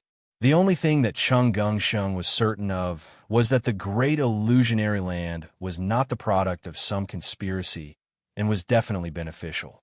The reason was very simple. The Great Illusionary Land had such a wide range, and there was no existence that could conceal it from all the experts of the various countries and sections. In other words, although the existence of the Great Illusionary Land had not been made public, it was definitely tacitly approved by the various countries and sections. From this, the core principles of the Great Illusionary Land must be fairness and neutrality. But at the same time, because the Great Illusionary Land was so secretive, everything about the Great Illusionary Land could only be explored by oneself. At most, it would be like Jiang Wang and Cheng Gongsheng, who knew each other's identities in the Great Illusionary Land and communicated in private. Considering that the Great Illusionary Land had only given the prompt to submit Taoist techniques when he deduced the binding tiger, this meant that the Tao development platform had very high requirements for Taoist techniques and cultivation methods. In order to verify his thoughts, Jiang Wang successively submitted some of the basic Taoist techniques that he had learned in the Taoist Academy, such as the flame blade, wind blade, golden light arrow, and so on. The techniques displayed on the Tao development platform did not change. Jiang Wang then submitted the grafting Taoist technique that he had created on his own, the vine snake wall grafting flower. The Tao development platform added 3 techniques, which were also very common Taoist techniques. But because there was a change, there was a gain, although this gain was better than nothing. Therefore, the Taoist techniques that are submitted to the Tao development platform will not only receive different contributions based on their power, but also their rarity. Jiang Wang sank into deep thought. The reason that the Tao development platform could be promoted based on contributions was clearly to encourage more cultivators to contribute their own secret techniques. Actually, when he had fought with Jiang Wuyong, he had already speculated. Because the Purple Qi East Rising Sword and Jiang Wuyong's sword techniques really had the same aura. Presumably, someone had also contributed the sword techniques of the Qi Imperial clan to the Great Illusionary Land. But he did not know if this sovereign crepe Myrtle Middle Sky Cannon would be in the Great Illusionary Land. Presumably, it was not possible. Take Jiang Wang himself as an example. He had not submitted the 3 sword techniques that he had created to the Tao development platform to be derived. The Tao development platform of the Great Illusionary Land might be able to derive a sword technique to perfection through the various sword techniques that were as deep as the sea, but that might not be the best sword technique for Jiang Wang. Every person had their own path and their own sword. No matter if it was the sword of sun, moon, stars, or the sword of mountains and rivers, they were all forged and refined from Jiang Wang's own essence. He only needed to continue walking. He had not thought of submitting the 3 sword techniques to the Tao development platform in exchange for contributions and unsealing the Tao development platform as soon as possible. Maybe when he no longer needed the 3 sword techniques, he would consider such a thing, because this was something that truly belonged to him and was his strongest move at the moment. Because of Zhuo Guanglia's legacy, Jiang Wang had a much easier time promoting the Tao development platform. He only needed 1/10 of the techniques to unlock it, and Jiang Wang had only just unlocked the second layer. It was hard to imagine how many resources Zhuo Guanglia had invested in the Great Illusionary Land. He had piled the Tao development platform up to the 19th layer. What kind of astronomical figure was that? But when he thought of Zhuo Guanglia's world-renowned original Tao techniques, the flame flower burning city, the prairie fire, the sun explosion, everything seemed reasonable. Such a person, such a Tianjiao, he was like a shooting star burning through the sky, and the light he left behind still shone on Jiang Wang. P.S. Technique is the technique of cultivation. Technique is the technique of protecting the Tao. Actually, in terms of points, using the traditional numerals 1, 2, 3, and 4 will be the most suitable for the ancient rhyme and the temperament of the story. But the author was worried that some readers would not recognize the traditional numerals. Considering the problem of the reading threshold, he later changed it all to numerals. But there were also readers who said that 12,345's method was too inconsistent. So he compromised and used the simplified numerals 1, 2, 3, 4, and 5.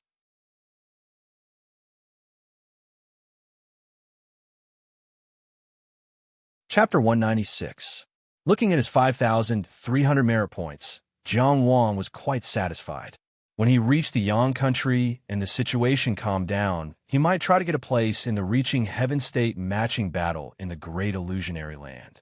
He barely made it into the top 100 in the Wandering Pole State and the Sky Cycle State. He really wanted to see the top 10, or even the top 10. Not long after he left the Great Illusionary Land, Jiang Wang felt something. He reached out and grabbed a crane outside the window. The letter he sent to the Yun country didn't arrive until now. The Zhenggenji's coachman was well-trained. He drove the carriage silently without looking sideways. There were 2 letters. Jiang Wang opened Jiang Ainan's letter first. The letter was still long-winded, talking about life and cultivation. She was still practicing martial arts to strengthen her body, but it was said that her sister Yi Qingyu had already prepared a very good meridian unblocking pill for her. Jiang Wang touched his newly obtained 10,000 prenatal stones. He didn't know if he could afford it, and whether the Cloud Tower would accept the compensation of the secret Taoist technique. Apart from that, the most common sentence in the letter was, "I miss you so much. I ate delicious food today. I miss you so much. A few days ago, Sister Qingyu took me to the Yun River to play. The Yun River is so beautiful. I miss you so much. Practicing calligraphy is so tiring. I miss you so much." No matter what she said, she always ended it with, "I miss you so much." At the end of the letter, she wrote 3 sentences in a row. "I miss you so much. I miss you so much. I miss you so much." Jiang Wang's face was full of smiles. He felt warm and sweet in his heart. Then, he felt a little sour. He still couldn't pick up his sister. "Jiang Wang, you have to work harder." He gently rubbed the corners of his eyes and saw the signature, Hero Jiang on the cloud, and then under the maple leaf. He couldn't help laughing. Presumably, the little girl had been thinking about this signature for a long time. She was really knowledgeable. Yi Qingyu's reply was much simpler. It was mainly in response to his previous letter. If the Yun country didn't raise ferocious beasts, then where would the meridian unblocking pills come from? Yi Qingyu will pay for it. Jiang Wang. He was thinking about the country's system, not the answer to this invisible flaunting of wealth. With the richness of the Yun nation, this was obviously not an unbearable expenditure. But not every country was so rich. The carriage entered Fengxian County. There was no need for Jiang Wang to waste any effort. Chongshuan's coachman easily found Zhang Yang's residence in Zhang family town. It had to be said that a prestigious clan like the Chongshin clan had a lot of resources. Such a capable coachman had lived in the Zhongshuan family for many generations. He was loyal and knew the geography of the state of Qi. He was decent in his dealings with people. He wasn't someone that could be nurtured by an ordinary family. At this time, dusk had fallen, and the gate of the Zhang family was tightly shut. Ever since Zhang Yong came back, too many people came to visit her, so the neighbors were no longer surprised. He casually sized up the carriage for a moment before turning his gaze away. Jiang Wang asked the coachman to stop the carriage. He stepped out of the carriage and personally knocked on the door knocker to show his respect. He waited for a while, but there was no response. There was no sound coming from the courtyard. At this time, a neighbor who was sweeping the floor said, "Young man, stop knocking. Yong Wazi is sad now. He doesn't want to see anyone." Jiang Wang thanked this warm-hearted auntie. However, the Zhang family had been wiped out. Since he came to Fengxian County, he couldn't just leave. Not to mention the mission given by Cheng Geng Sheng. After thinking for a while, he gathered his Tao energy and sent a gentle voice into the courtyard. Is Zhang Yong home? Jiang Wang from the Tianfu mystic realm is here to visit. After waiting for a while, he heard footsteps. Obviously, the person in the courtyard didn't intend to hide. His voice sounded weak. Creak. The courtyard door opened. Jiang Wang saw a skinny young man. When he saw Zhang Yong again, he looked haggard. However, his eyes didn't have the naive and timid look that he had when he first met him outside the Tianfu mystic realm. He looked at Jiang Wang with hidden vigilance. After all, Jiang Wang could completely understand his emotions after experiencing such a huge change. Brother Zhang, I'm on my way to the Yang country. I happened to pass by Fengxian. I heard about what happened to your residence. My condolences. Has the real culprit been punished? I don't even know who the real culprit is. Zhang Yong stood at the courtyard door for a while. Then, he moved aside and said, Come in and sit. There was no one in the courtyard. It was almost dead silent. It was said that no one in the Zhang residence was left alive. Now, only Zhang Yong lived here alone. With his remarkable power and promising future, there were naturally many factions that wanted to recruit him. However, Zhang Yong rejected all of them. He just locked himself in the courtyard every day and didn't come out. This was what Jiang Wang had heard before. I won't go in, Jiang Wang said. He realized that Zhang Yong didn't trust him. Or rather, he intentionally expressed this distrust. If he tried to recruit him on behalf of Cheng Gongsheng, he would undoubtedly be rejected. It's really urgent in the Yang Kingdom. I can't stay too long on the way. Jiang Wang apologized and continued. The real culprit hasn't been found yet. Is it because the government isn't working hard, or is it because the officials are not capable enough? When I left, Cheng Gongsheng also asked me to send his regards. After all, we came out of the Tianfu mystic realm together. There are only a few of us left out of the 50 people. We've been through thick and thin together. Zhonginjia has some cooperation with the local prefectural government. Do you need us to help greet them? Thank you for your concern. However, the prefectural government has already taken this matter seriously. However, the culprit did it very cleanly and didn't leave any clues. Why don't I ask Cheng Gongsheng to transfer a few experienced executioners from Zhonginjia over and see if they can help? No need. Just leave it to the prefectural government. Zhang Yong sighed, his expression dim. The culprit is dead. What's the point of finding the real culprit? After this incident, he seemed to have lost all hope. No matter what, this was Zhang Yong's private matter. As an outsider, Jiang Wang couldn't force him to do anything. Thus, he only said, My condolences. He took out a piece of paper and handed it to Zhang Yong. This is the contact point of the Zhonginjia in Fengxian County. If you need any help, feel free to contact us. Zhang Yong took the paper and said softly, Thank you. Only now did this thank you sound a bit more real. Jiang Wang specially came to Fengxian County and said a few words to Zhang Yong at the door before leaving in a hurry. It wasn't that the matter in Yang country was so urgent. It was just that leaving now was the most appropriate distance. If it was far away, it would be meaningless. If it was close, it would make people wary. As one of the victors of the Tianfu mystic realm, Zhang Yong was certainly worth recruiting, but there was no need to rush. With Cheng Gongsheng's style, he would probably help Zhang Yong find the culprit first, then go to Zhang Yong's house to face a common enemy. No matter what, he would invest. However, Jiang Wang's style was different. He wasn't in a hurry to bestow favors. He felt that under Zhang Yong's current emotional state, it was enough to maintain their friendship. Plant the seed of trust and let time nurture it. It was hard to say which was better, but everyone's behavior was influenced by their own personality. The carriage drove out of Zhang family town. Jiang Wang closed his eyes and entered the great illusionary realm. He summoned a paper crane and wrote, If Zhang Yong requests to come, consider it carefully.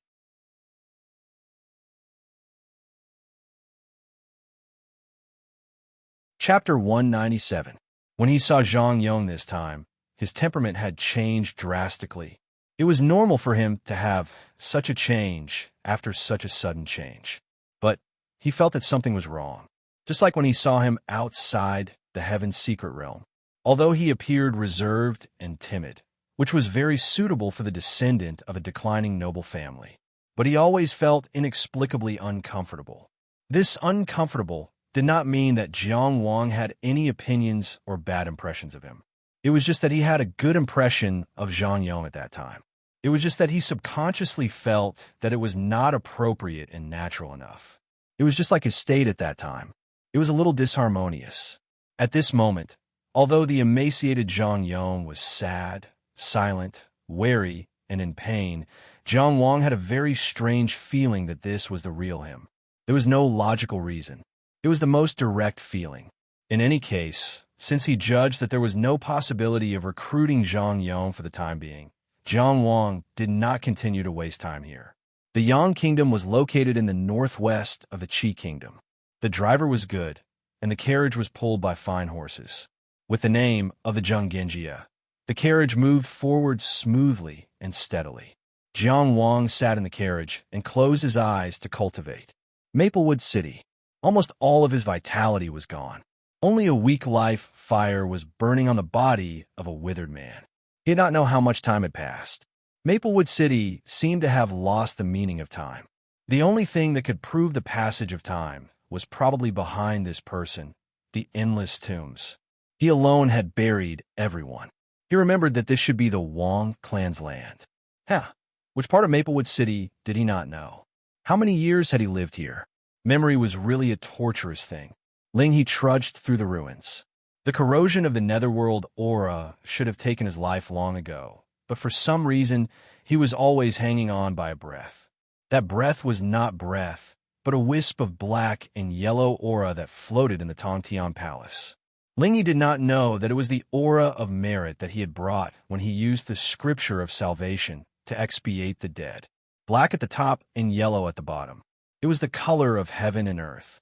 He only knew that he was still alive. Since he was still alive, he had to do something and finish something. He was a stubborn and persistent person. It was because of this persistence and perseverance that he never fell too far behind in his cultivation. Ling Yi couldn't count how many corpses he had buried and how many graves he had piled up. He only walked forward. When he saw the corpses, he buried them in the ground and chanted sutras to help them pass on and so forth. He walked to the most remote corner of the Wang clan. This was probably where the most neglected clansmen lived. But Ling He wouldn't care about this. He never cared about wealth, status, and beauty. He was what Zhao Ruqing called a good guy. The strange thing was that this place seemed to have the most deaths. They did not die from an earthly calamity, but from some kind of powerful force. They were killed almost instantly without any resistance. Ling He pursed his dry lips. He began to dig a hole, burying and building tombs along the way. There was a small courtyard in front of him. Unexpectedly, most of the houses had collapsed during the earthly disaster of that scale. Only this small courtyard remained undamaged. But it was cold and cheerless after all. Ling Yi pushed the door open and walked in. The first thing he saw was the orange cat's rotting corpse. This kind of rotting stench wasn't anything special. He had already gotten used to it. What made him uncomfortable was the orange cat's state of death. It was most likely dismembered by someone. This kind of cruelty made him frown. He thought for a bit, then dug a small hole to bury it and chanted sutras for it. Ling Yi continued to walk forward. When he entered the bedroom, he saw Wang Zhongxiang's corpse lying on the ground. Because of his cultivation, the corpse had not yet rotted. The expression he saw on Wang Zhongxiang's face was something he had never seen on anyone else's face before. That expression did not seem to be in pain, but rather relief. Ling Yi didn't think too much about it. He carried Wang Zhongxiang's corpse out of the room, then dug a hole in the courtyard and buried it next to the orange cat. After he was done, he looked around. Under the chair in the courtyard, he found a sutra that had fallen on the ground. It seemed to have been flipped through by someone and dropped in a hurry. The owner of the book probably didn't have time to pick it up. Looking at Wang Zhongxiang's grave, Ling He thought that the owner of this courtyard shouldn't be Wang Zhongxiang, but it must be closely related to him.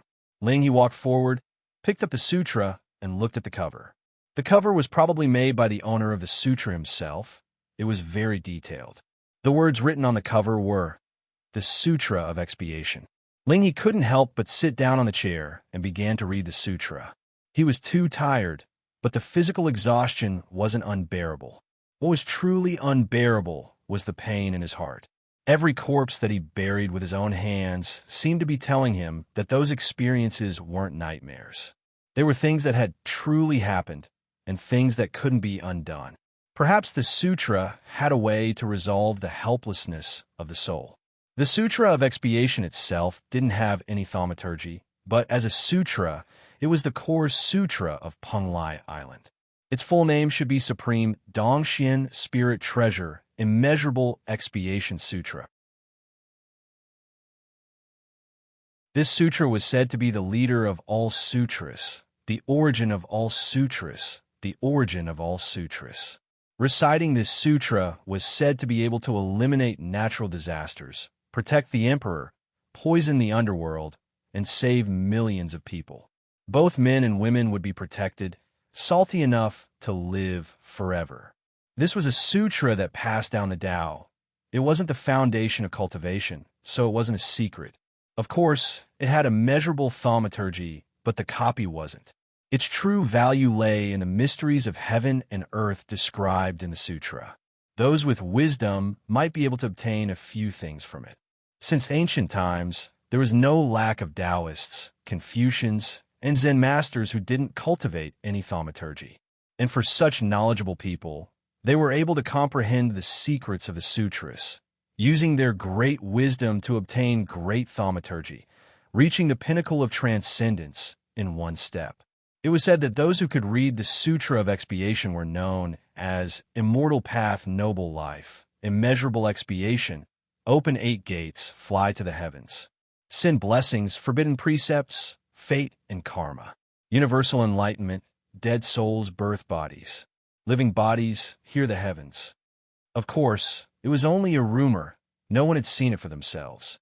On the other hand, Penglai Island's original cultivation sutra, the holy revered Jade Imperial Sutra, was indeed immeasurable, along with Mount Yujing's purple virtual revered sutra, Mount Daluo's Origin Sutra, and Founding Emperor's Last Calamity Sutra. It was one of the strongest cultivation sutras in the world. The special thing about the sutra that Lingyi obtained was the annotations of the original owner of the sutra. From what he saw, the original owner should be an old Taoist who lived in the Wang family's territory for some reason. The original owner had a very deep understanding of Taoist sutras. His writing was simple and distant, with a deep sense of Taoism.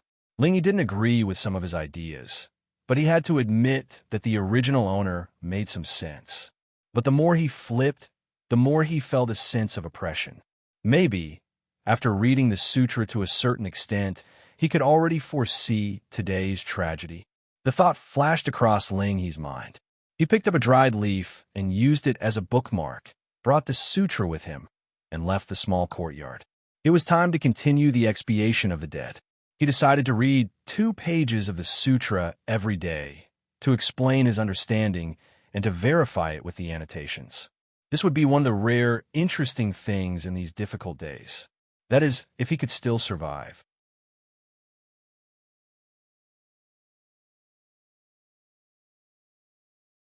Chapter 198. It was different from the Zhuang state.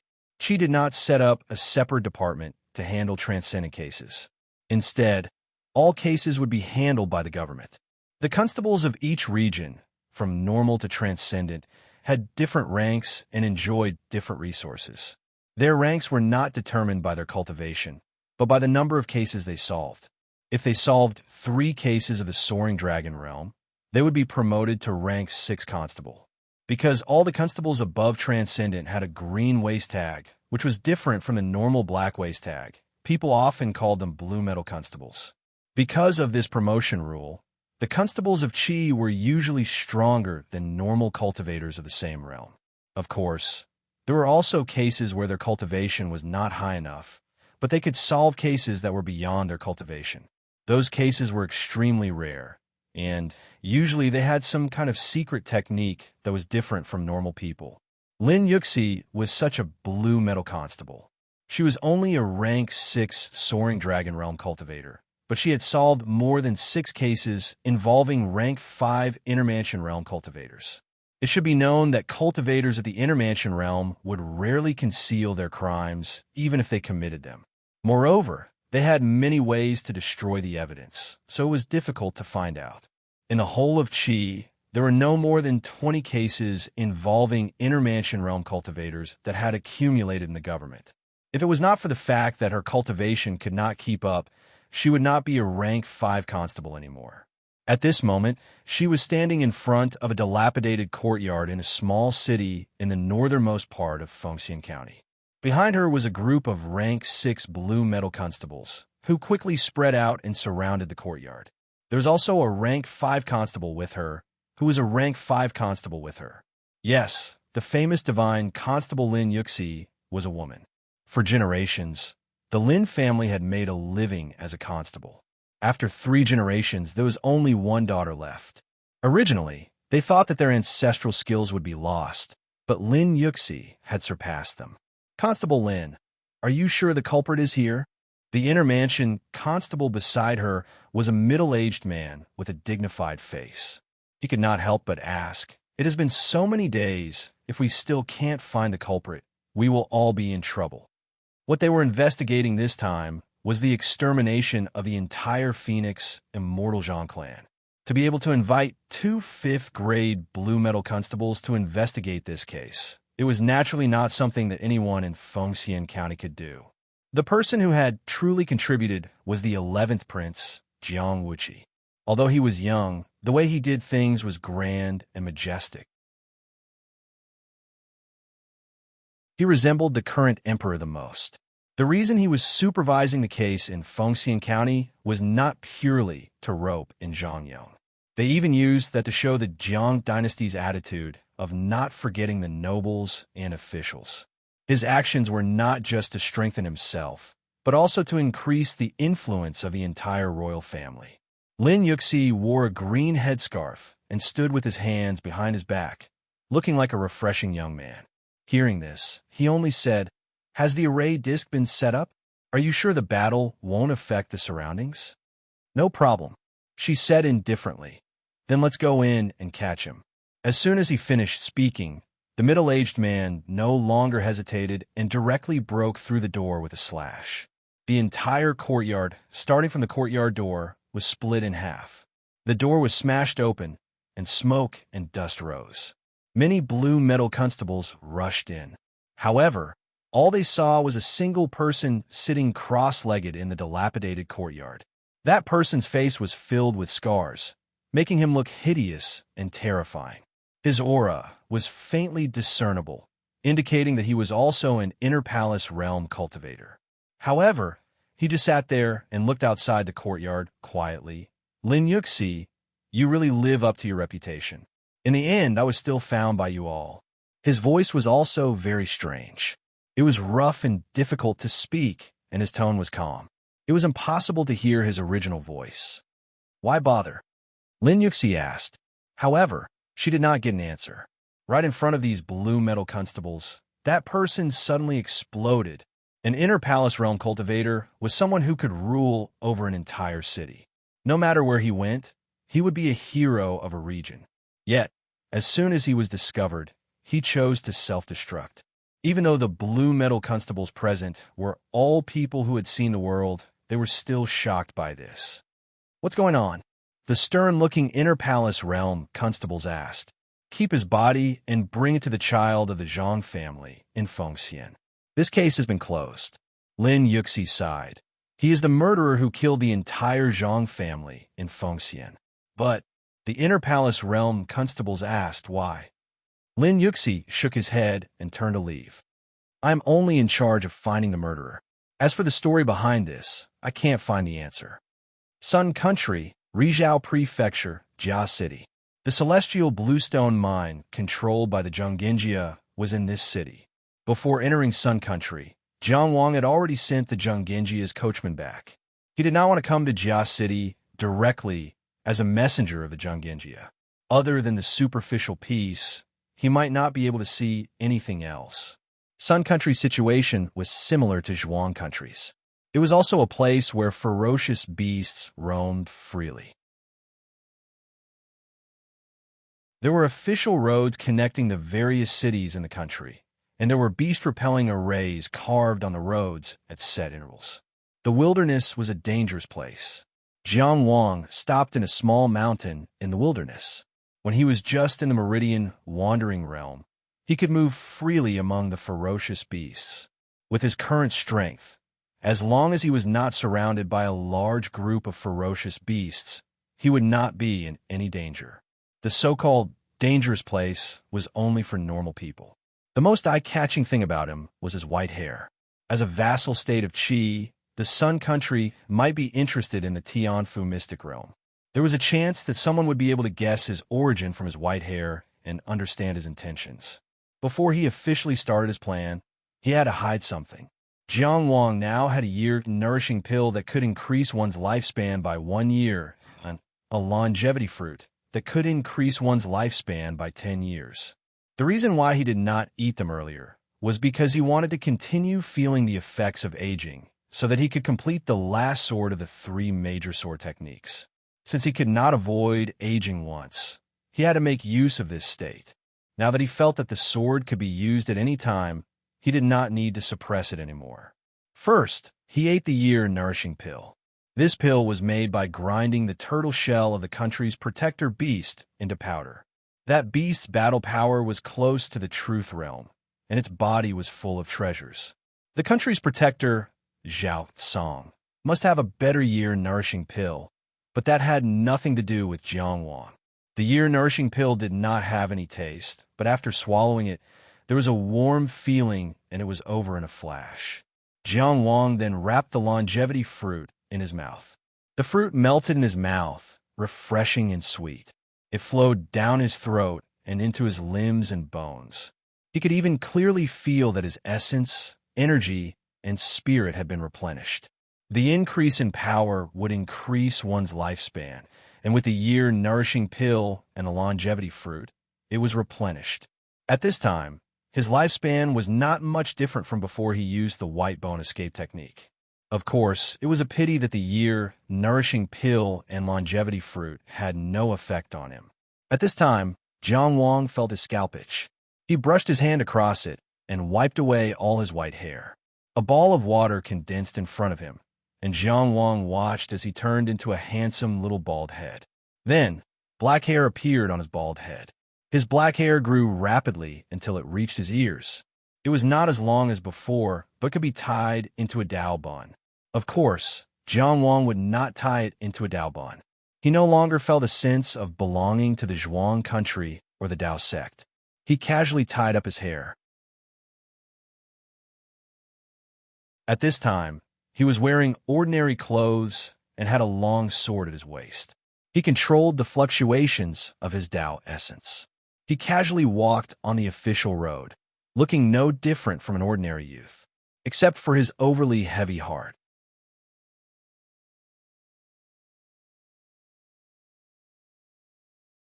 Chapter 199.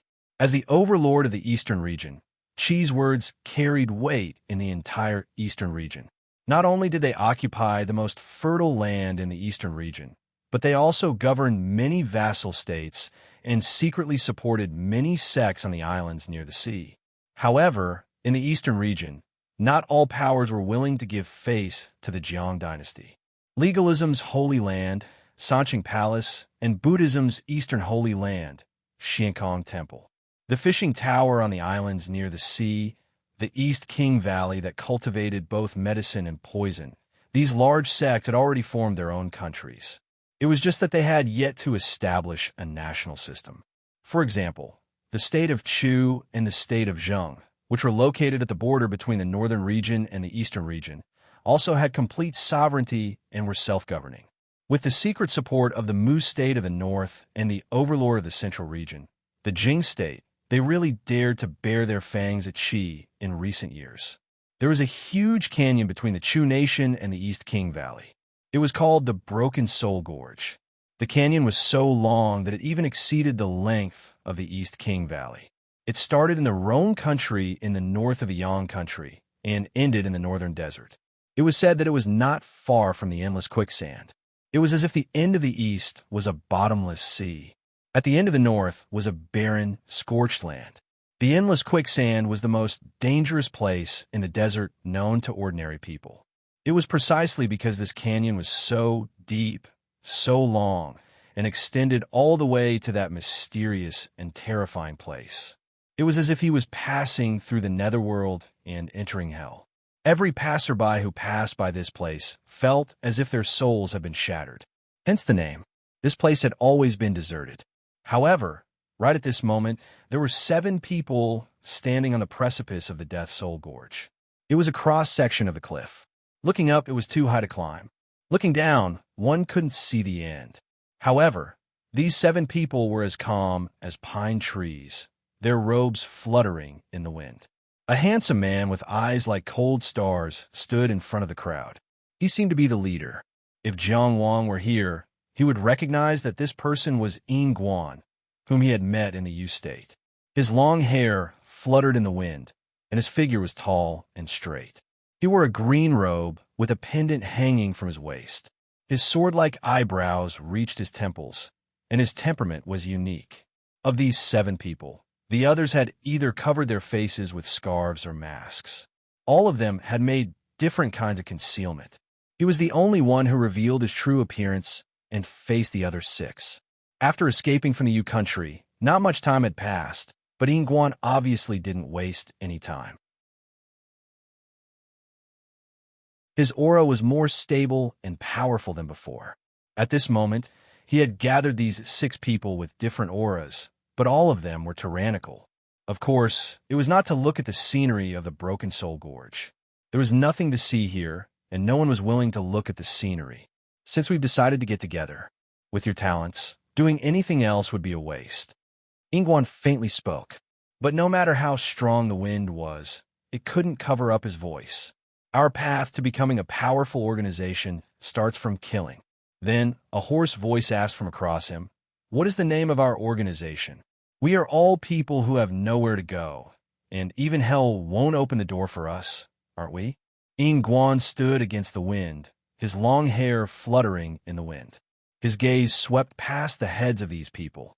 It was unknown where he was looking at. Why don't we call it Doorless Hell? The scale of Sunshine County's Jia City was similar to Maplewood City's, or perhaps slightly larger. The local Shi family had been in charge of this city for generations, and it could be said that their roots were firm. The Zhenggenjia's Celestial Stone Mine was in Qingyang Town, which was under Jia City's rule. Qingyang Town's village chief, Hu Yu, could be considered as the person in charge of Chongshuan's affairs in Jia City. Because of this identity, Qingyang Town wasn't actually under Jia City's control. As a vassal state of Qi, many times the government of Yang country couldn't be firm.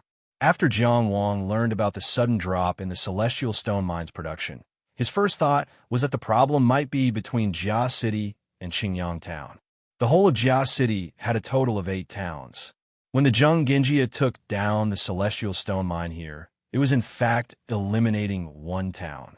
It was impossible that the Shi family didn't have any ideas. Of course, they didn't dare to oppose on the surface, but in the dark it was very possible that they wanted to cause the mine to dry up and end the Zhenggenjia's business here early.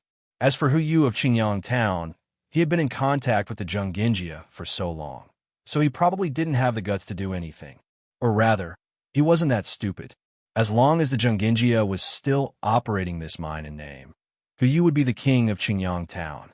It was fine if he didn't think of ways to extend the mine's lifespan, but why would he be so stupid as to destroy his own Great Wall?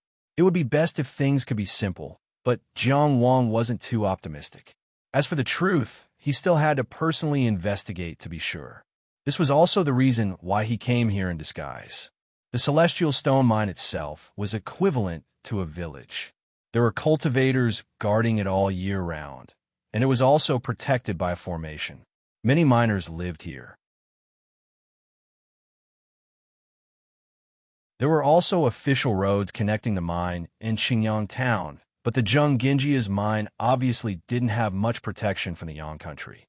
The official roads weren't safe enough, and the beast-repelling formation was rarely maintained. It was because of the dangers of the wilderness that the miners here rarely left the mine. Every month, they would be escorted back to town by the cultivators guarding the mine. Jiang Wang came here for the position of a guard of the mine. Whose mine was the name of this celestial stone mine? A few large signs were dangling at the entrance of the mine. The mine guards mainly guarded against vicious beasts, not people. After all, robbers couldn't steal anything from the mine, and they wouldn't go so far as to carry a pile of or back. Moreover, there were transcendent cultivators guarding this place. If transcendent cultivators robbed here, they would lose more than they could gain, and ordinary bandits would be courting death. Jiang Wang easily found the manager of the mine and expressed that he wanted to find a stable job. The manager of Hu's mine was also surnamed Hu and was related to Hu Yu. The reason Jiang Wang knew about this was because he had already bragged about it 3 times in just a few words. Cough, I also know. I'm related to Constable Hu. Being in charge of this mine is a big responsibility. Manager Hu took 2 puffs of his pipe and suddenly asked, "What's your name?" "Duguin, you've learned martial arts." "Wandering Pulse Cultivator." Plop. Manager Hu rolled on the ground. He hurriedly got up and clasped Jiang Wang's hand, his face full of humility. "Master Cultivator?" Jiang Wang pulled his hand away without a trace. "What? You don't accept transcendent cultivators here?" The miners of the mine could safely travel to and from Qingyang town every month by relying on transcendent cultivators. Of course, it was impossible for this place not to accept them. Yes. Manager Hu slapped his thigh, and with the craftiness of a miner character, he stole a glance at Jiang Wang and said, "I'm afraid the conditions are difficult, so I won't take a liking to you. Tell me about it." Jiang Wang said perfunctorily, sizing him up left and right. Not long after entering this place, he found something interesting.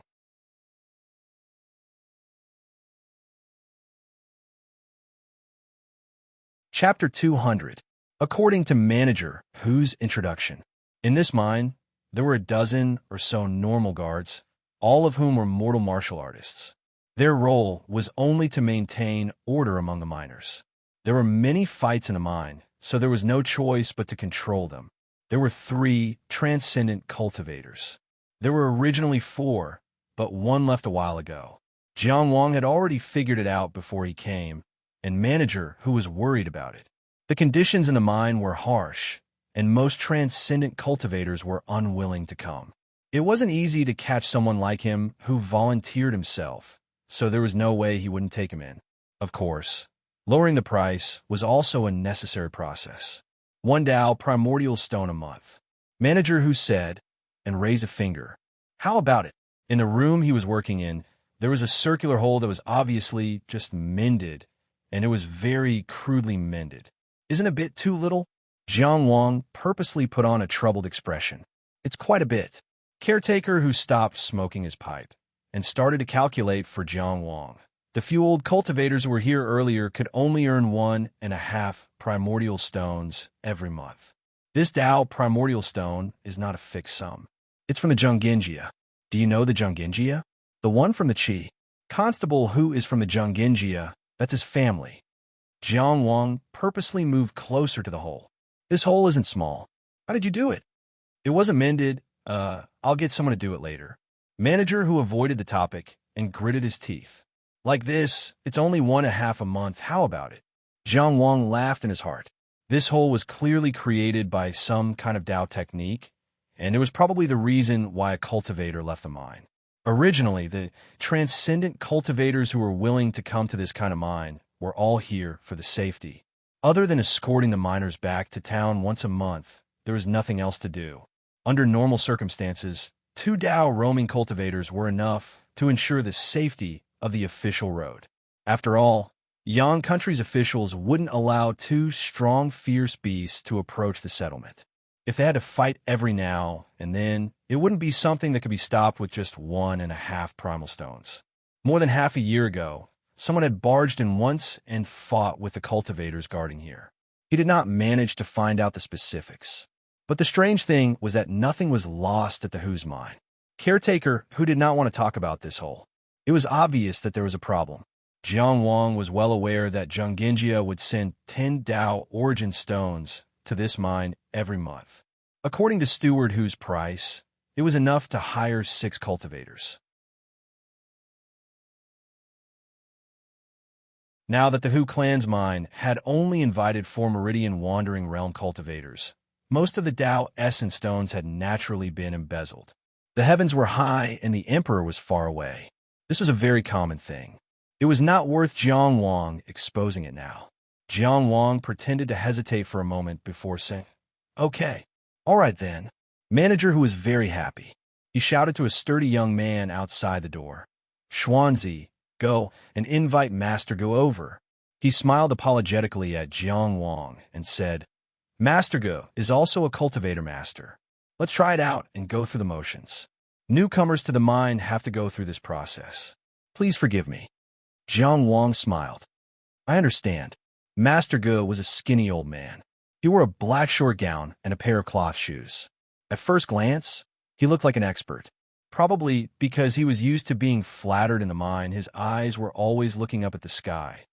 "This is the kid?" Master Ge glanced at Jiang Wang and asked Manager Hu.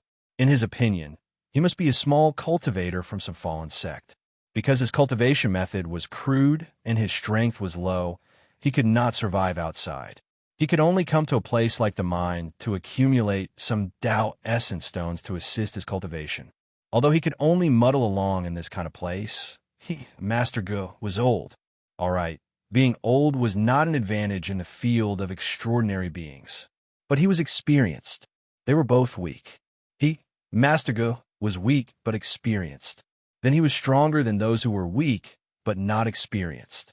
He was weak to the point of being arrogant. They were both extraordinary cultivators, but he insisted on passing the message through Manager Hu. He was very arrogant. "It's me." Without waiting for Manager Hu to speak, Jiang Wang said directly, "Let's try it out, old man." Master Ge blew his beard and did not say much. His claw came down on Jiang Wang's head. It was just a spar, but he was very ruthless. He always went for the vital points. Jiang Wang forcefully controlled his body's instinctive reaction. That was why he did not end this person's life with one sword. The two of them went back and forth, entangling with each other. At least in Manager Hu's eyes, this spar was extremely exciting. Both sides fought back and forth, making crackling sounds. It was really unfathomable. It left a lasting aftertaste. And in Master Ge's opinion, the younger generation was to be feared. Although this kid's cultivation method was crude, his foundation was still tough. He could actually hold on for so long. If they continued fighting, he would be too tired. If his Dao essence was used up too much, he would need to use Dao essence stones to replenish it. It was not worth it. With this thought, Master Ge lightly brushed his hand, ending the spar. He nodded at Manager Hu. And this kid is indeed at the Wandering Meridian Realm. If we continue fighting, I will have to use my sect's secret arts. He is still young. It is not good to harm his foundation. Master Ge's words seemed magnanimous, but his raised eyebrows and glared at Jiang Wang. The meaning behind his words was, "Why haven't you thanked me for not killing you?" As a youngster who had just entered the extraordinary realm, Jiang Wang was also very tactful. He cooperated and asked, "May I ask what sect Master Ge comes from?" Sigh. Master Ge sighed deeply. "I originally did not want to mention my sect. That is a sad place for me. When I entered the Greenwood Immortal School, I was the same age as you. How high-spirited. Unfortunately." Cough. Jiang Wang interrupted him somewhat embarrassedly. "The Greenwood Immortal School is? You don't even know about the Greenwood Immortal School." Master Ge looked at Jiang Wang very disdainfully. "Sigh, you're too young. You don't know anything. You should know about East King Valley, right? I have heard of it. Could it be?" "Yes," Master Ge said grandly. "The Greenwood Immortal School is a subsidiary sect of East King Valley." Jiang Wang almost couldn't breathe. As a renowned medical sect, the East King Valley was located near the state of Qi. When Cheng Gung Sheng explained the surrounding forces to him, he also mentioned it in detail. At that time, there seemed to be cultivators from East King Valley participating in the Heavenly Palace Mystic Realm. This Greenwood Immortal School was so famous, and this person's surname Gu was so arrogant. He thought that it was some amazing place. He was wondering why he hadn't heard Chung Gongsheng mention it, but it turned out that it was just a subsidiary sect of East King Valley. How to describe this level? In analogy, it was equivalent to a Wangjiang City Dao Academy. With Jiang Wang's current strength, apart from the dean of the Dao Academy in Lin Zhengren, he could basically sweep through them. He might even be able to fight Lin Zhengren, who had a soaring Dao Meridian. Like thunder, piercing my ears, Jiang Wang said reluctantly. Everyone will live together for a long time in the future. Manager who said at the right time, Master Dugu, can you arrange a residence for me? Although it's a little small, it's still a private residence. Is that okay?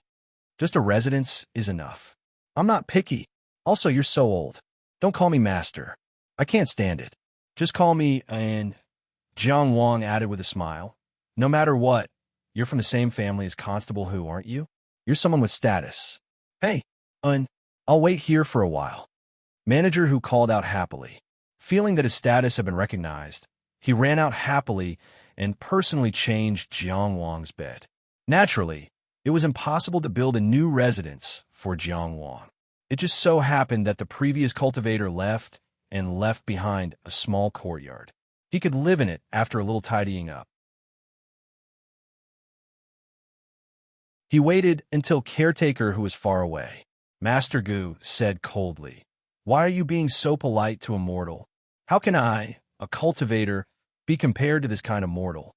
Jiang Wang hated this kind of person who didn't have much strength but thought of himself as extraordinary and regarded everyone else as ants. Originally, he just thought that this old man had no sense of propriety and liked to boast. More than that, he found him interesting. Now, he really did hate him. However, he didn't show it on his face. He just casually found a chair and sat down.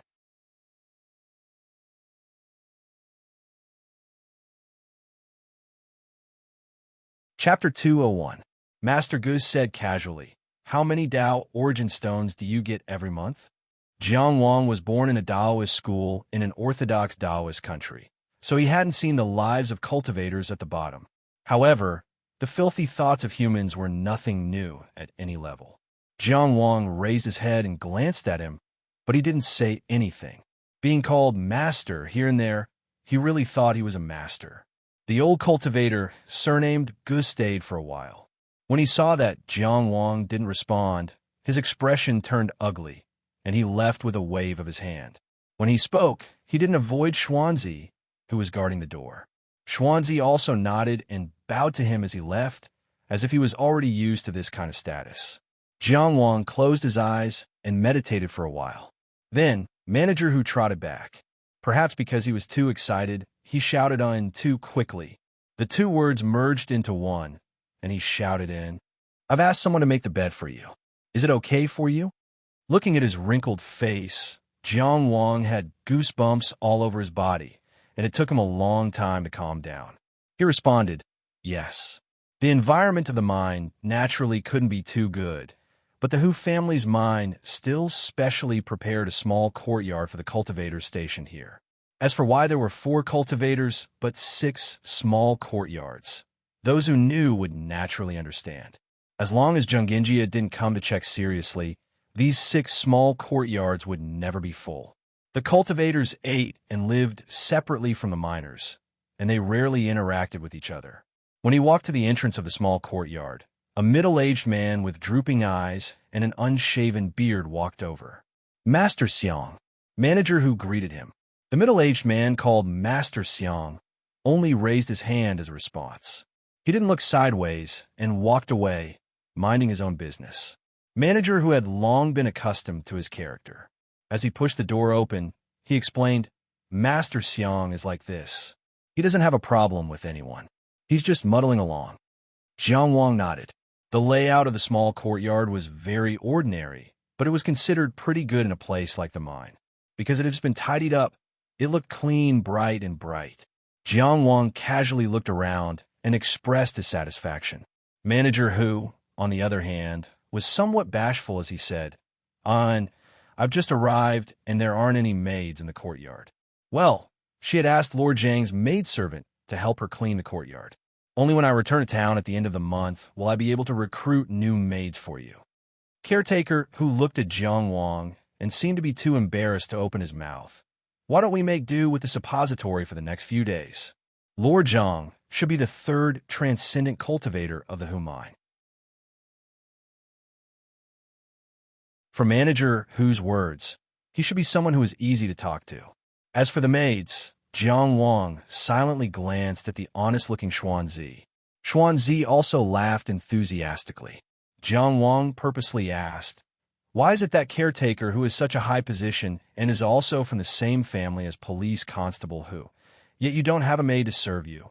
Yes. Can I transfer it over for you?" As caretaker who spoke, he leaned close to Jiang Wang's ear and added in a low voice, "Well, that old woman comes to see you once a month. That guy has very sharp nails." Jiang Wang laughed. All right, caretaker Hu. I'm not that precious and don't need people to serve me at all times. You guys just have to prepare the meals on time." Seeing that he was so easy to talk to, caretaker Hu smiled until his old face twisted together. No matter how he looked at him, he found him pleasing to the eye. But he still said in a very formal manner, "At the end of the month, I'll definitely pick a clever and pleasant one for you." At this moment, Master Ji's voice came from outside the door. "I heard that Zhanghai's maidservant was asked to help clean this courtyard. How can this be? Wouldn't this be neglecting our little brother?"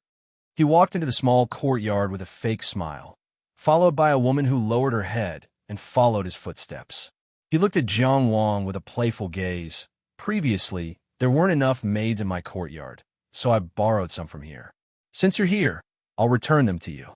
You won't have any objections, right?" Without waiting for Jiang Wang to speak, he turned to caretaker Hu and said, "If you're hiring a new maidservant at the end of the month, it just so happens that my courtyard's maidservant is tired of looking at them. Give me a new one." Caretaker Hu agreed. Understood, Master Gu. Jiang Wang now understood why caretaker Hu was so coy before. It turned out that this courtyard originally had a maidservant, but the one surnamed Gu took her away. He didn't dare to offend Master Gu, so he could only vaguely let it go. He didn't have any objections to caretaker Hu because of this. He just felt that this old man, surnamed Gu, was really narrow-minded and disgusting. Jiang Wang didn't care whether the maidservant who took this courtyard would return or not. However, old man Gu deliberately delivered himself to his doorstep, making it clear that he wanted to disgust him. However, Jiang Wang always remembered the purpose of his trip. Before he obtained enough information, he wouldn't expose himself. Therefore, he only smiled. "Master Gu is old and needs to be served. I can completely understand. You can also bring this maidservant back. I'm not a cripple, so I have no problem taking care of myself." His expression was gentle, but there were thorns in his softness. "You'd better stay," Master Gu said half gloomily. "It's the intersection of spring and summer.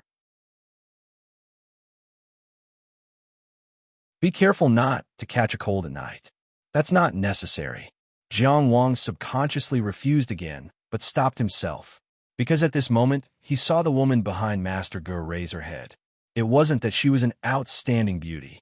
Instead, there was a trace of silent pleading in her bruised eyes. That glimmer of bitterness and hope mixed together was really hard to be ruthless enough to extinguish. No wonder she kept her head down, because there were injuries on her face. "Then stay." Jiang Wang corrected himself. "Did you hear that? Still not getting over?" Master Gu frowned. That maidservant took 2 light steps. "You can't do anything well. You're walking so slowly." Master Gu picked her up and threw her at Jiang Wang. Even though she was suddenly lifted and thrown out like a weapon, that maidservant didn't dare to scream loudly. She just tightly shut her eyes. However, she didn't feel the pain she expected. Only a gentle force wrapped around her. She seemed to have fallen into cotton. She opened her eyes and saw a young man's face. In addition to his original delicate appearance, there was a trace of determination that was rarely seen at this age. Jiang Wang casually put her down. Then he took a step forward and looked straight at Master Gu. "Surname Gu, you're too presumptuous." Although he came here for other purposes, he couldn't let others bully him. That kind of forbearance would easily arouse suspicion. Not necessary, not necessary. Come, come, come, Master Go. Seeing that the situation had escalated, manager who hurriedly came up to smooth things over. There's a new bottle of good quality tiger bone wine over there. Do you want to taste it? Master Go was just angry and deliberately came over to disgust Jiang Wang and show off his seniority. It wasn't that he really wanted to fight to the death with him. The older a person was, the more they cherished their life. The gains wouldn't make up for the losses if things got out of hand. Hearing this, he only snorted. Then let's go and try it. Manager who was smooth and slick. While leading the way, he even turned around and said to Jiang Wang, "This one is going to rest first. Later on, I'll also send this one ajar." Even after they walked far away, manager whose flattering voice still faintly sounded. "This one is a cultivator lord. How should I put it? There's no need to quarrel over us mortals, is there?" In a short time, the people in the courtyard had all left. Only Jiang Wang and the maid remained. "What's your name?" Jiang Wang asked. The maid bowed before replying. "This one's name is Xiao Xiao." Her voice was a bit young and slightly hoarse. She probably wasn't very old, but she'd suffered a lot. "Okay, go and tidy up your room," Jiang Wang casually ordered, then turned around and walked towards the bedroom he'd chosen. After walking a few steps, he turned around again. "I told you to tidy up your own room. Why are you following me?" Although Jiang Wang's voice was already very gentle, Xiao Xiao was still startled. She didn't know where to put her hands. She was particularly terrified and didn't know what to do. Under her messy long hair was a still young face. Right now, one of her eyes was bruised and swollen, while the other was filled with flustered tears. She looked particularly pitiful. Jiang Wang sighed in his heart, but he didn't show it on his face. He only pointed to the room on the left. "That's your room."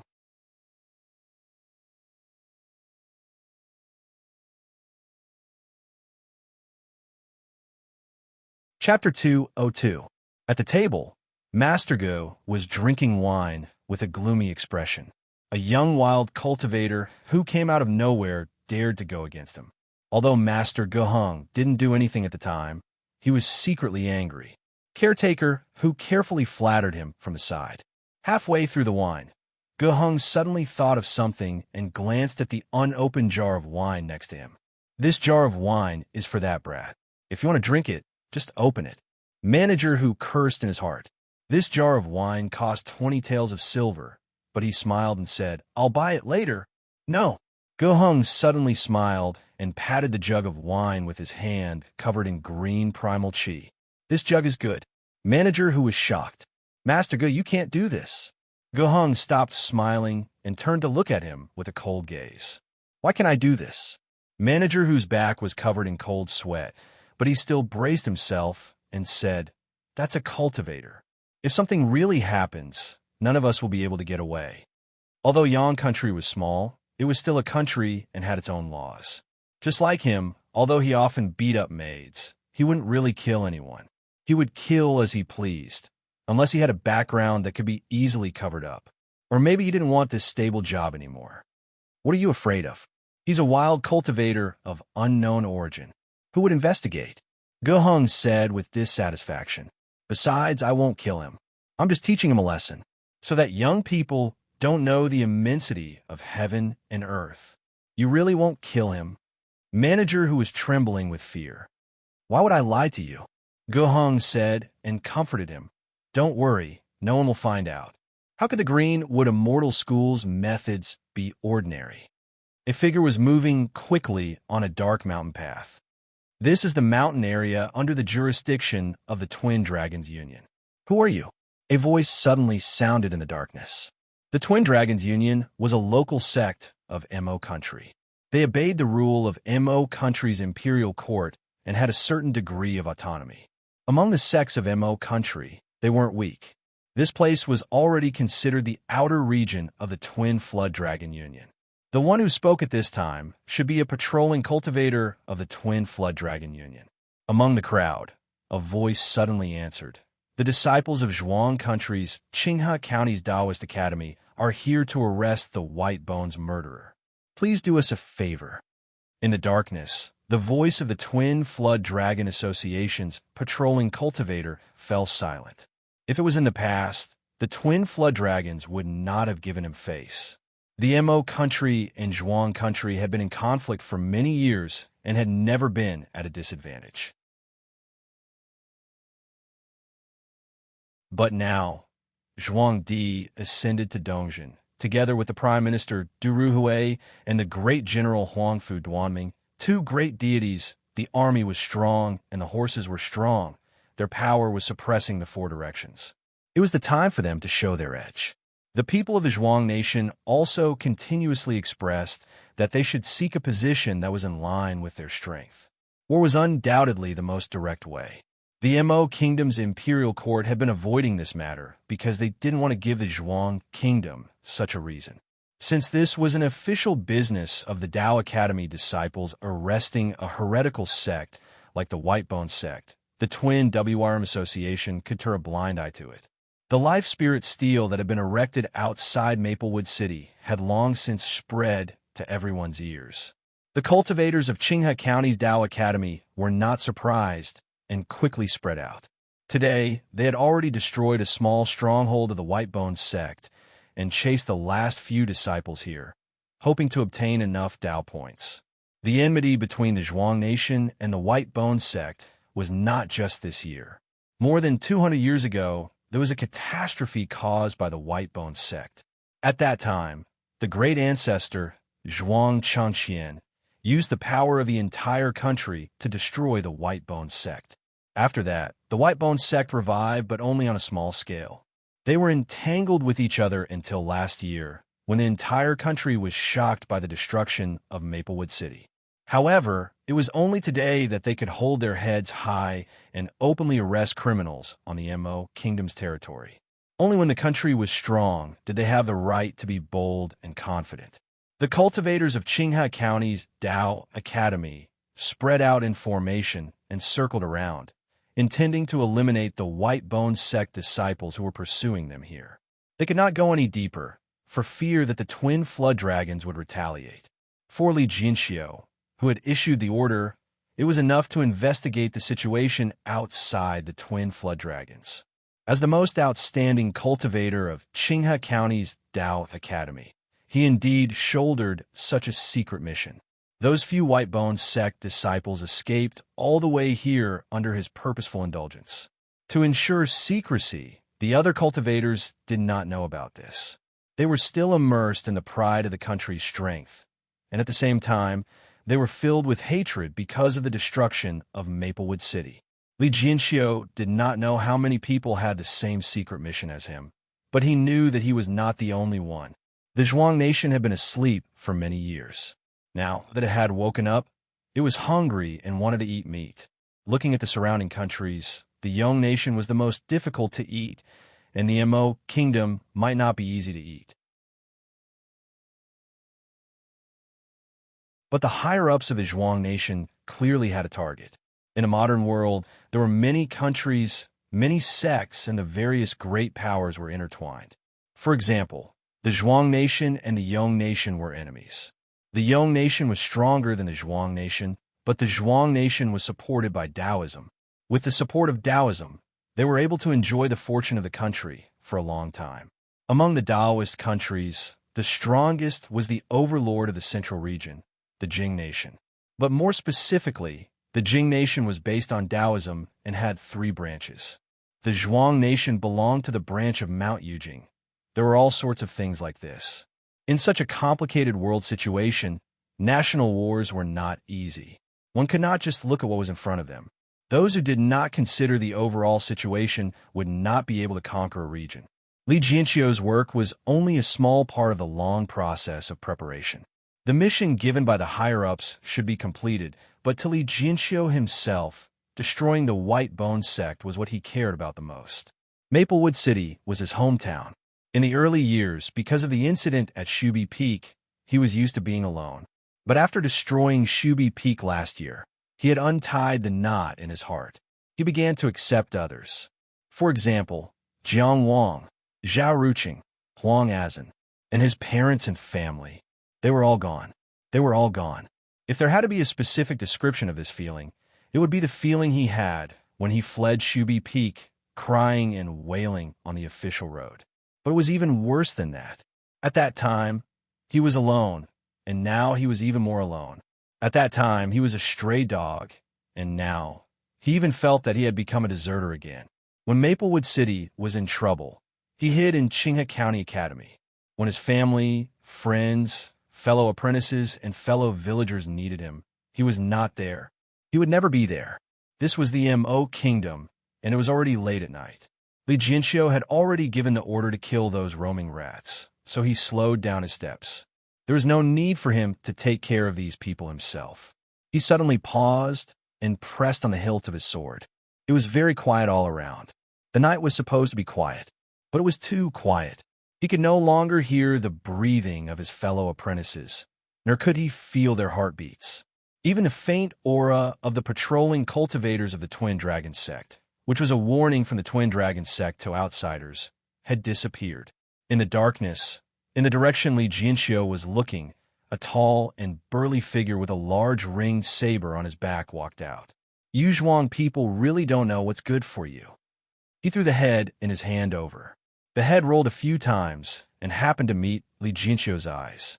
It was a woman with a delicate face. She was this year's junior sister of the county academy. Li Jianxiu shifted his gaze away from her horrified expression and looked at the tall figure walking out of the darkness. His aura was violent, and his face was covered with a tiger bone mask. You're tuning into the Warrior Lore YouTube channel. Don't forget to subscribe and join us on this journey to catch the most captivating stories.